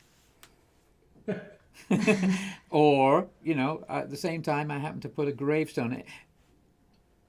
Yeah, Robert, you know what this is. Come on. Yeah, That was one of the it was the day I funniest thought I moments was of my entire fired. Yeah. That was the funniest moment. We had our board members from Germany there, and it's the day after Halloween. So Alan dresses up like a heretic pope or something, and is like an evil pope. He looked like Oh, it was really evil. Yeah. evil emperor off of Star Wars. Basically, he's got Yeah. the I had a mask on, the everything. same You couldn't face see. mask and everything. No, you didn't. And- Nobody and- knew it was me, except everybody knew it was me. He kept going with it. You know, I have to hand it to you, Alan. You kept going with it while I'm looking at you like, please stop. Please stop. I'm saying, because he's got all his millionaire investors all around the table. They're having a very important meeting. I didn't know this, right? And I come in and think, well, it's Halloween, you know, and I put up this prop. I put a The gravestone day after with Halloween. E plus phi equals E over phi equals 1.68. I had brought in an old-fashioned telephone. I brought in there were witches things, and I'm walking, and I'm going, ha, ha, ha, ha, Robert. I didn't know. I was utterly... Totally. You couldn't tell it was me, except for some reason. Gave you forewarning. No, Well, actually, they did. They came out to me while I was getting all my costume on in the opposite office, and they said, "Robert's not in a very good board meeting. mood. He's not in a very good mood. He's not going to enjoy this." And I said, "No, he'll enjoy it. Don't worry. I'll go ahead. You know." And it was just, I come in and I go, and so I do all this, and I'm going. You know, you have been... I can't remember, I'm not going to do the whole thing, but I did a lot of riffing on 1 over x, right? This is, you have gone to 1 over excess in doing all your 1 over excessive things. And it was just going on, and everybody's looking like, and you know, have you ever seen yourself, you ever known when you're dying, but you can't stop? You know, you just can't stop. So that was me. And so, but I want credit for it, okay? Because honestly, if it hadn't been for that, you know, what's the entire cryptography based on? 1 over x, thank you. 1 over x. Thank you very much. All right. Good job. The funniest part was right bit- after. Go ahead. I never told you this, Alan. So right after, nice Christmas picture there. Right after, now you guys all must know that Alan did something similar, right, to get his contract or something, which I'm sure I'll let him tell it another time. But he put a whole costume on and everything, and he's kind of famous for this. And Oh, right for after my you record left, deals, Alan- yeah. I've done Yeah, that for your loads- record deals. loads of times, yeah. So right after you left, It always works. like there was like this dead silence in the room. It was just like It was dead. somebody died. It really was. It was dead in the room. So basically, It was like Simona, somebody came who in and is dropped on our a board- turd at your wedding. It was just, it was like, who did that? Borat. That's who did it. But anyway, so basically, you've left, and you literally left. You're like you started driving home. Oh yeah, I think you're didn't just thinking, go. I "I'm drove fired. home. I'm done. I'm So, done. I'm done. It was the funniest thing. So afterwards, I looked at Simona and Yost and Simona go, "What was that?" Because they did right. Yeah. Then Simona says, she goes, "Robert," she goes, "remember, my favorite television show is Big Bang Theory." She goes, "You have to learn how to deal with all these nerds." Oh, she's calling me a nerd to you? I take that as a compliment. So anyway, at Christmas I show up like this. Now it's okay. I've been forgiven, right? We're at Christmas. I show up at your house wearing a Merry 1 over Xmas t-shirt. Yes. Oh my God. All right, next you're one. too This funny. is I think Susie can answer this one. What is this?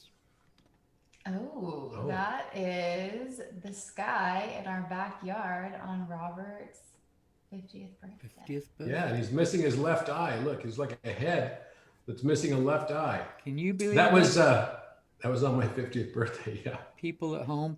Here he is filming the sun. Have you ever seen the sun look like that? I don't get it. It was a rainbow around the sun, like a ring. Yeah. Yeah. If you ever want a message, that's a pretty good message. That's good. Right? Okay. That's a happy birthday. What's going on here? What is that? You know what's funny is That's similar to, wow, that is really funny. It's like very. I've never seen that photo before. He looks That looks like devilishly it's like handsome, doesn't he? It's like those things they had the wreaths, like the Romans had those That's little what I things. was just thinking. It But you know looks who like the does logo have that all the of, time is Hermes. Hermes has that. Oh, I Hermes knew you'd has that find around some his way head. to take credit for it. Sure. Oh yeah. It's Hermes. No, I Well, I mean, of course, this is what it is. It's a sculpture of. Tell them about that. Phoenix, Well, the briefly, Phoenix, yeah. because I want this to be a quick game. In 60 So for seconds or those less, of you what is this? who haven't, for those of you who haven't taken my course, Etymology of Number, if you want to learn about it, you can. But it's the one of the later stages of alchemy, and it's called the Phoenix stage. And at each stage, there are different ways you can use base metals into gold and things like that, but it's all really a metaphor. And I was using metallurgy and sculpting in order to go through my process steps.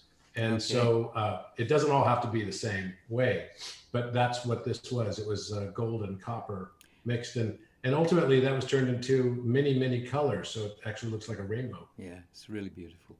What is this? Who broke that rock? Oh, that was out in the Integratron. That's the Integratron, right? That's the Integratron. And well, we didn't go into the story of that, but like supposedly there was a visitation from some friends off George planet. Van Tassel. And and Palladians. What? And anyway, and the thing broke. I won't go into that whole story. And he lived under that rock. That's right. Now, this is the story. This is something that no one would get. This is the kind of thing that when you work with Robert, he'll send you a WhatsApp and he'll say, "Look at this, Alan." And you go, Is that carpet? That's carpet in a it's hotel when we were in carpet. Phoenix. And he'll say, Offsite. I'm in a hotel in blah, blah. This is Phoenix. Okay, so I didn't know. But why have you taken a photograph of it? Because of the geometry. Look. Because it's all waves. It's telling me something. With its waves I'm getting intersecting. downloads. There's phi in here. It's a carpet. It's a carpet, Rob. A magic. It's a magic. What is this? Don't. Tell That's me. your board game. Don't tell me you don't. Oh, thank God. I don't know what it is. This is me Thank trying to you. Shakespeare board convince game. Robert of the gold mine he's sitting on. If he will only invest in my Shakespeare theory, that I had mapped the whole thing out. I've made a game out of it. There's the documentary, there's the Transparent Pyramid, there's the Barcode board game, there's the Alter History event, there's the De Vere transcription. I'd laid it all out, all the plays, the sonnets. I'd made a board for it and everything. This is how, talk about obsessive compulsive. Yeah, I admit it. There you go. And the theater is called the Rose. It is indeed. This is just an office meeting. But who's this? Terrence Howard, yeah. Terrence Howard. Okay, that's a memory. We had a fun time with it. Here we go. Talk about other obsessive compulsive. This is one of your followers sending you, look what I did to my arm because of your discoveries.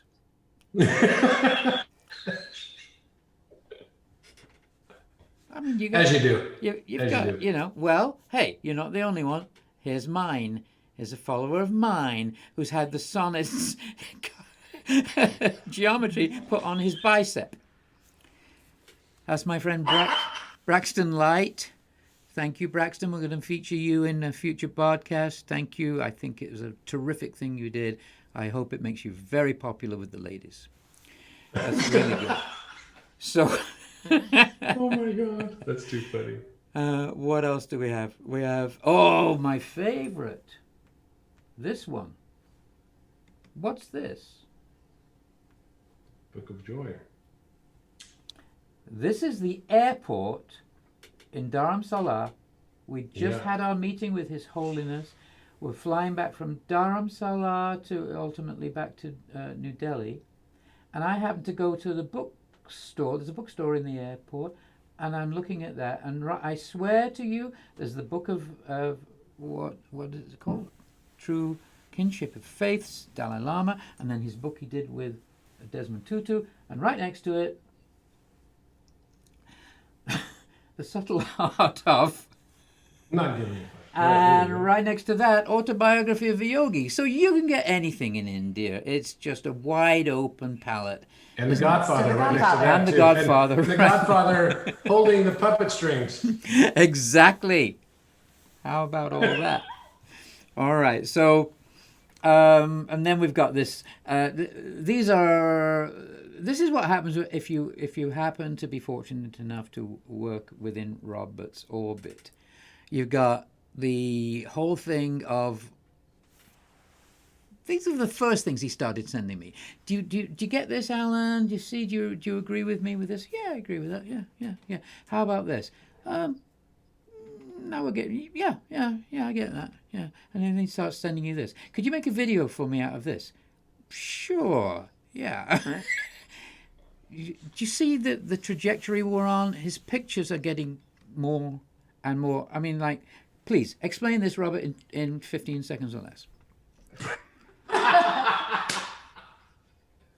But he sends me this stuff and says, look, let me just tell you about this, and then so that you understand it, then you'll know what to put into the video. Okay, all right. What's this? Oh, well, that's just your psyche. Yeah. It's pretty cool stuff, actually. This idea of the psyche and the self and splitting up into light and dark sides. I love it. I'm only having fun with you. You know that. It's just that's what it takes to be around the Robert. Here's another thing that I've got. I never did figure out that one, and and now they're getting like this. Now this is what they.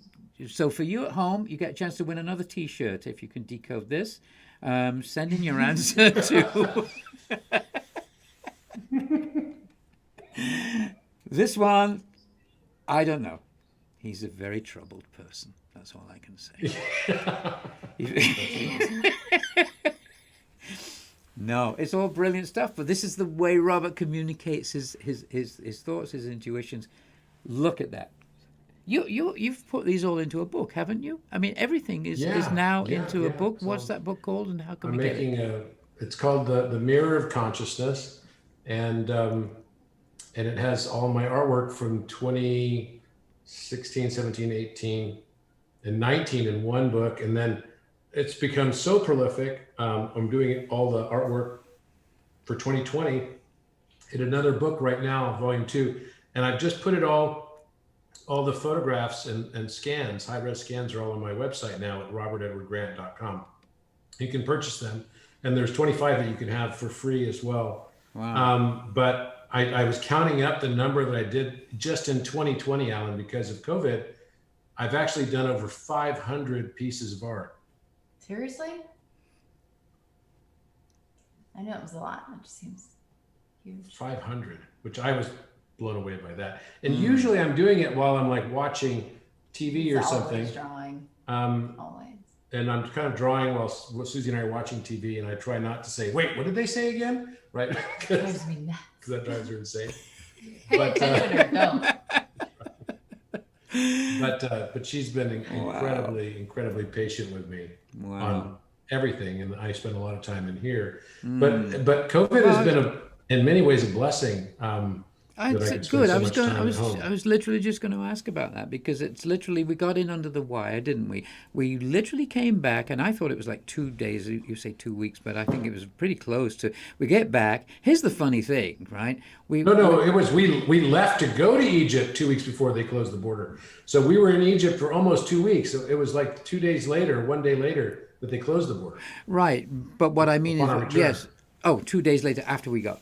After we got back? After we got home. Mm-hmm. Yeah. So we get home. Here's the funny thing. I mean, we get home to this entire storm of, COVID's happening, everywhere's closing down, and what? It's transmitted by bats.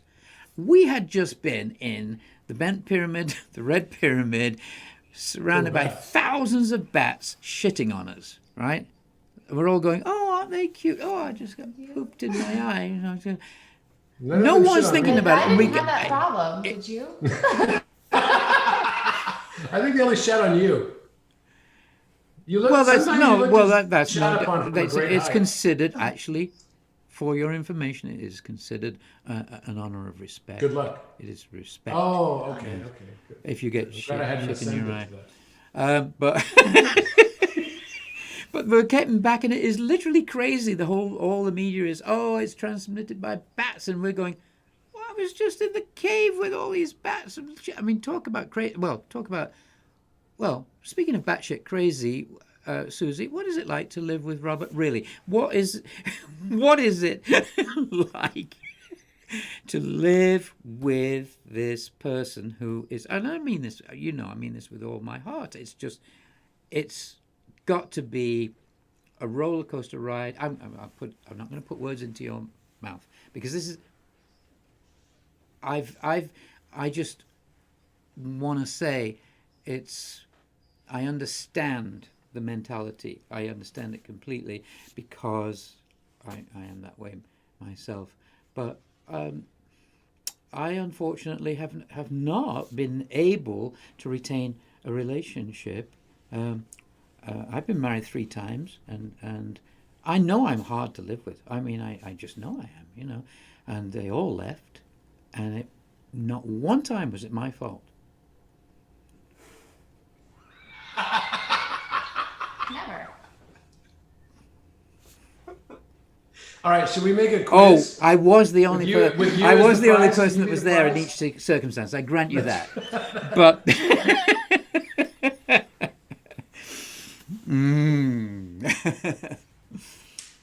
well, perhaps we don't want to put Susie on the spot with that. I'm just trying. I'm just asking. Didn't know if you were done. Oh yeah, no. Oh, it's What's it like? Some days are crazy. It's I mean, when it comes to what's important to me, I pick and choose my battles. Do your thing. When something's very important to me, to the kids, Yeah.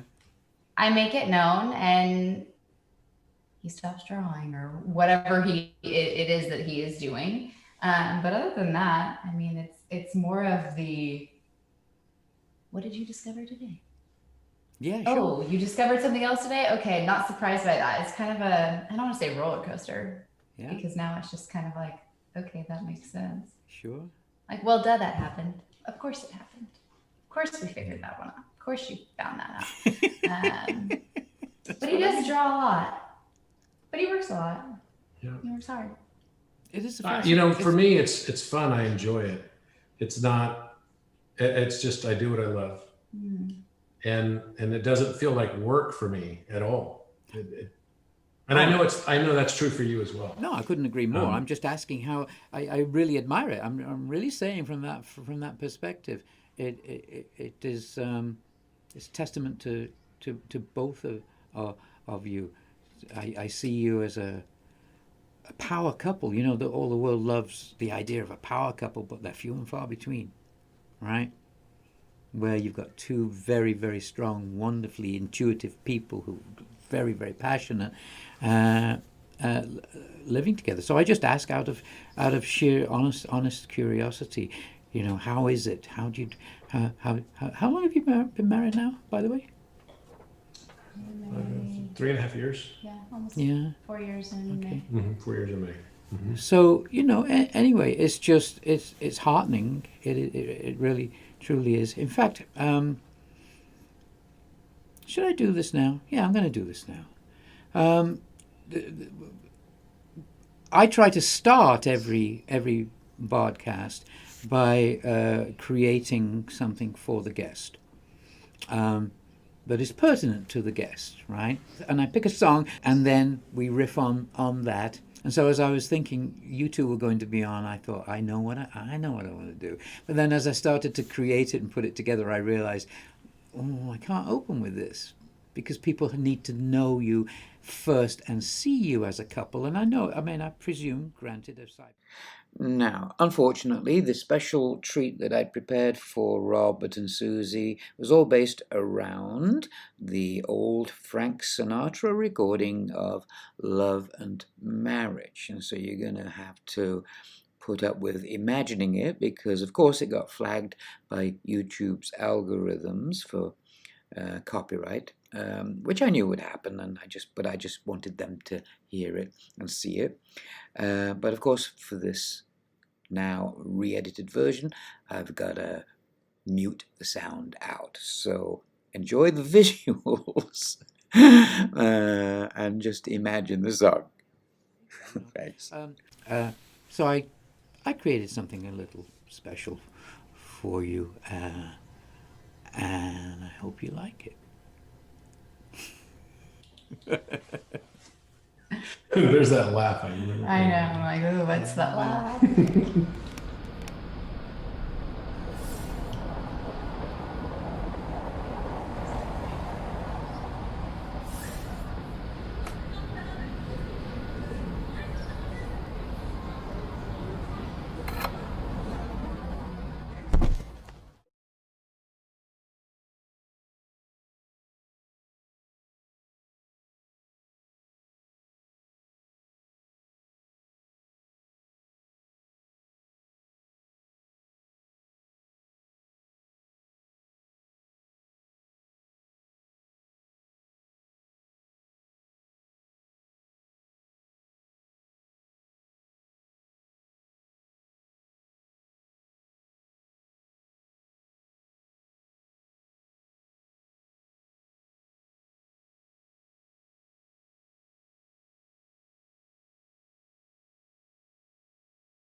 Oh, very well done.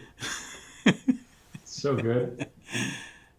There's nothing like those old classics, isn't there? I mean, it's just every time I hook into a song from that era, I go back to that time perhaps when I first heard it as a boy, and it just takes you back. And I hate to say it because I sound like my dad, but they don't write songs like that anymore.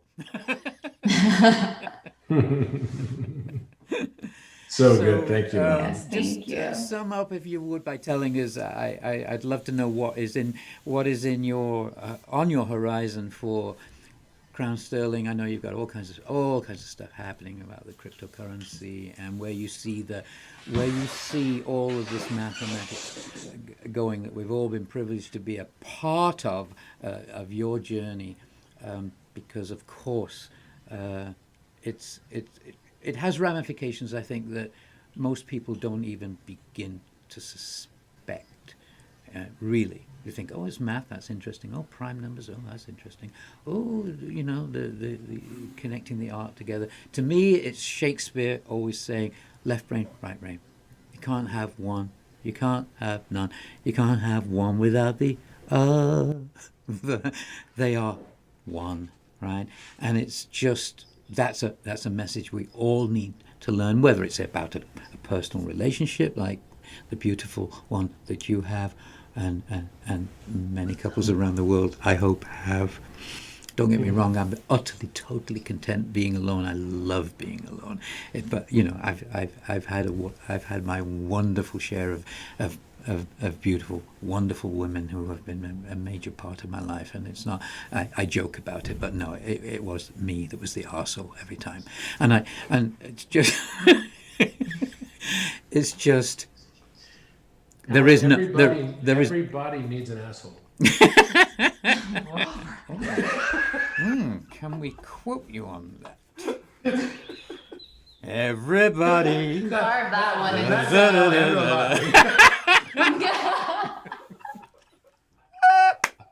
All right, so sum it up for us, Robert. I just want to know, Okay. where is this going? Left brain, right brain, male, So, female, light, first of all, dark, sun, moon, yes. etc. Give it all you got, and then say goodbye. You know, if I were to look back on what we've done mathematically, Alan, I would say that the important first step was to understand the prime prediction pattern, which I think you'd agree on a mod 24 was really critical. But then probably the most seminal next discovery mathematically was the fact that Pythagorean triangles are the basis of factorization. Would you agree with that? Yes, because it brings it down to simple terms that the common populace can understand. It's a picture. It's triangles. I get that. Picture. Yeah. You know, you gotta bring it down. Like there's always this idea of this. Let me. Can you just show my screen for a moment, Alejandro? Is that possible? I always put this on when I'm wanting to say something about mathematics, because I know that people's minds are going to go, you know, and say, "Oh, we're going to talk about mathematics." Well, most people respond like this.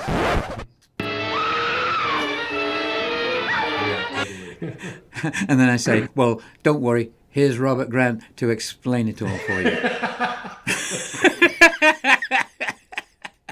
Well, that's what go made on. it so simple. That I think that the big advance was the fact that Pythagorean triangles are embedding. If I could share one thing, actually, I show a picture. There's only one slide.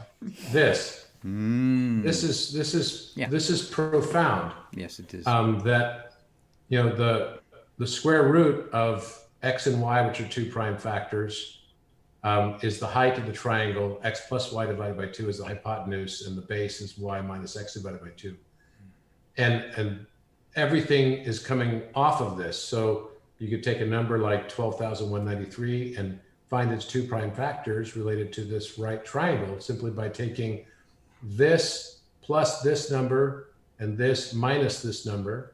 So that would be, this is 113 plus 24 equals 137, and that's one of the prime factors, and 113 minus 24, so 113 minus 24 equals 89. And that means that we can now use this to factorize in constant time relationships. And quantum computers are coming out now to do factorization in polynomial time, which is not constant time, it's not linear time, it's much longer, but it's faster than exponential time. And everyone is freaked out because of quantum computers coming out for that. This is the same mathematics that's used for probably by the universe in the time equation itself. And so I think that what we now need is a new encryption paradigm that allows us to protect our data, and that consumers will be able to protect themselves in the same way that corporations can. So we decided to do this for consumers, and we just are launching this week a new cryptocurrency. We've already sold a lot of it, but each of the cryptocurrencies is backed by the only uncrackable encryption that is totally impervious to this prime factorization methodology and quantum computers, and it's called a one-time pad, which is the holy grail of encryption. And we found the way to do it without having to use very, very large numbers as keys. We use square root values so that's sort of nature's natural compression. Otherwise, one-time pads have been around and they're already recognized as the best encryption in the world. But the thing is that if I want to send you with a normal one-time pad, the older versions of one-time pad, if I want to send you 1 gigabyte of data, I have to send you a key that's also 1 gigabyte long. each individual character gets encrypted. And so what we solved was that problem. Yeah. We solved that problem by using square root values. We filed patents on it. But the whole larger purpose is that now the world, data is the most valuable asset in the world. That means encryption is the most valuable thing to protect your most valuable asset. Yeah. And I see a world that's going to change dramatically. And right now, we're all here on Facebook platform, and we're all paying tons and tons of money for it. We just don't even know. We don't even know. We're giving up so much value. Personal data, yeah. If you haven't seen the film Social Dilemma on Netflix, I highly encourage you to watch it, because you'll realize that if something is free that you're on, you're the product, right? And that's what's happening right now. We have massive censorship. So we need data sovereignty. We need to be able to protect our own data. And we're only, selling a total of 10 million of these encryption coins. And once, they're all sold, then there's no more. It's the only uncrackable encryption. And we haven't yet released this Pythagorean math into publication, but we soon will. What I've shown you is a step in the direction of being able to solve it, but we have actually solved it. We can actually do constant time factorization. Constant time, the same speed as calculators. So I'm very excited about what this means for humanity, because if the world's most valuable asset is data, then we should be able to decide how our data is used and how it's sold and when it's sold. Otherwise, it's like a new form of slavery. And that's what we've all been stuck into. We don't even know it. So I see dramatic change coming for the world. And I see personal empowerment as being a major part of that change. And a major part of personal empowerment is the ability to protect your own data and your own value, so that it's not just, taken through this kind of world that we live in right now. And I think we're going to go through different stages and steps. I think we've gone through this extreme polarity example with this last election cycle. And I think the most important thing is that we start to understand and practice empathy for different viewpoints, different perspectives. And remember also that just because we don't see something, it doesn't mean it cannot be seen. Each of us is going to be at different stages of being able to expand our awareness to see maybe different dimensions. And I'm not just talking about space dimensions, I'm also talking about time dimensions. Yeah, I think what you have here now is really the culmination. It's your best work. Everything that you've been putting out recently is, to me, it's a paradigm shift. Of course, it always has to be. It's got to be a completely new way of looking at something. And it reminds me of when Diffie and Hellman got together in, what was it, 67, or am I going to reverse it? 76. 76 and 77.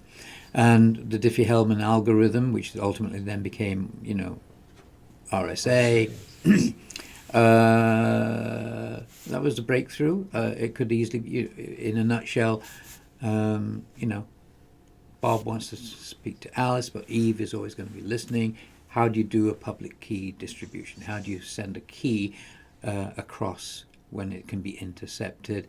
And so he figured out, using, high prime numbers, it's like mixing two cans of paint. Take a red and a yellow, mix them together. It's easy to mix them together, but it's almost impossible to separate them, right? But now we're at the point where that's old, it's broken, and yours is has similar, utterly profound consequences, because it's just as simple as that. And once I saw that that's where that was going, it's just easy. It's just very easy to see that the equilateral triangle is literally the same as the universal constant of measure, right? It is foot cubic meter, and you end up with, oh yeah, that's the equilateral. What are 2, 3, 4, 5s? But it all boils down to, and the masterstroke that you came up with was recognizing that division adding, the adding half of the difference to one, taking it away from the other. And what does that remind you of? Something else that we're delving into now, concerning, again, the sonnets, and a different way to decode the sonnets, which is through gematria. And my new friend Peter Bull, by the way, Peter Bull. Peter Bull. He's in Dubai. He's an Englishman that I've recently become very good friends with, who's equally obsessive compulsive as all of us. He's been on the Shakespeare trail for 32 years. So, but it's all the same thing, isn't it? It's very interesting. Poets are saying it, artists are saying it, musicians are saying it.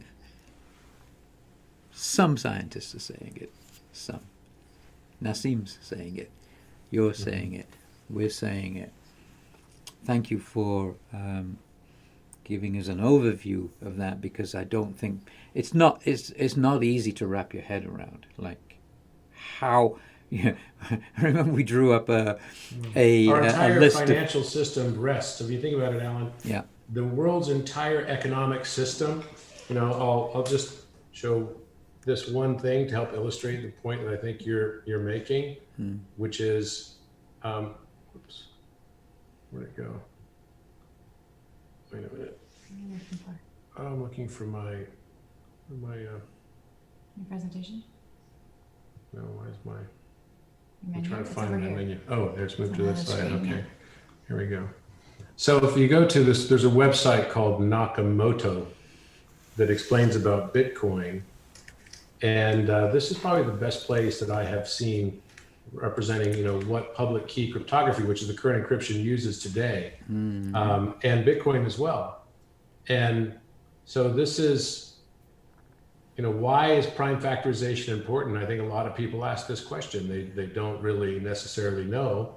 Well, if I told you all money and all cryptocurrency is based on it, right? Then you've got a real issue, right? So you've got two forms of encryption used: symmetric encryption, which is for stored data, and asymmetric encryption.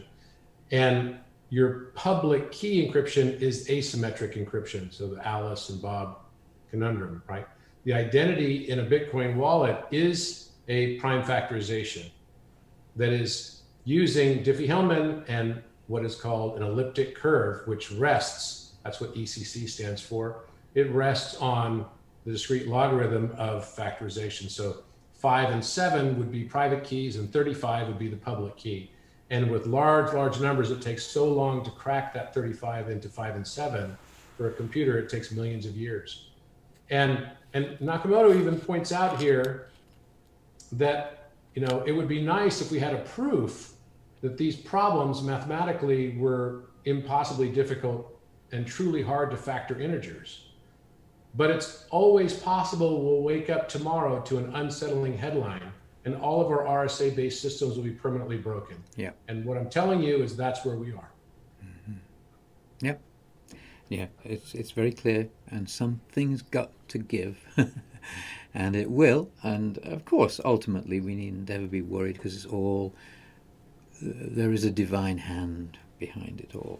So we're in good hands.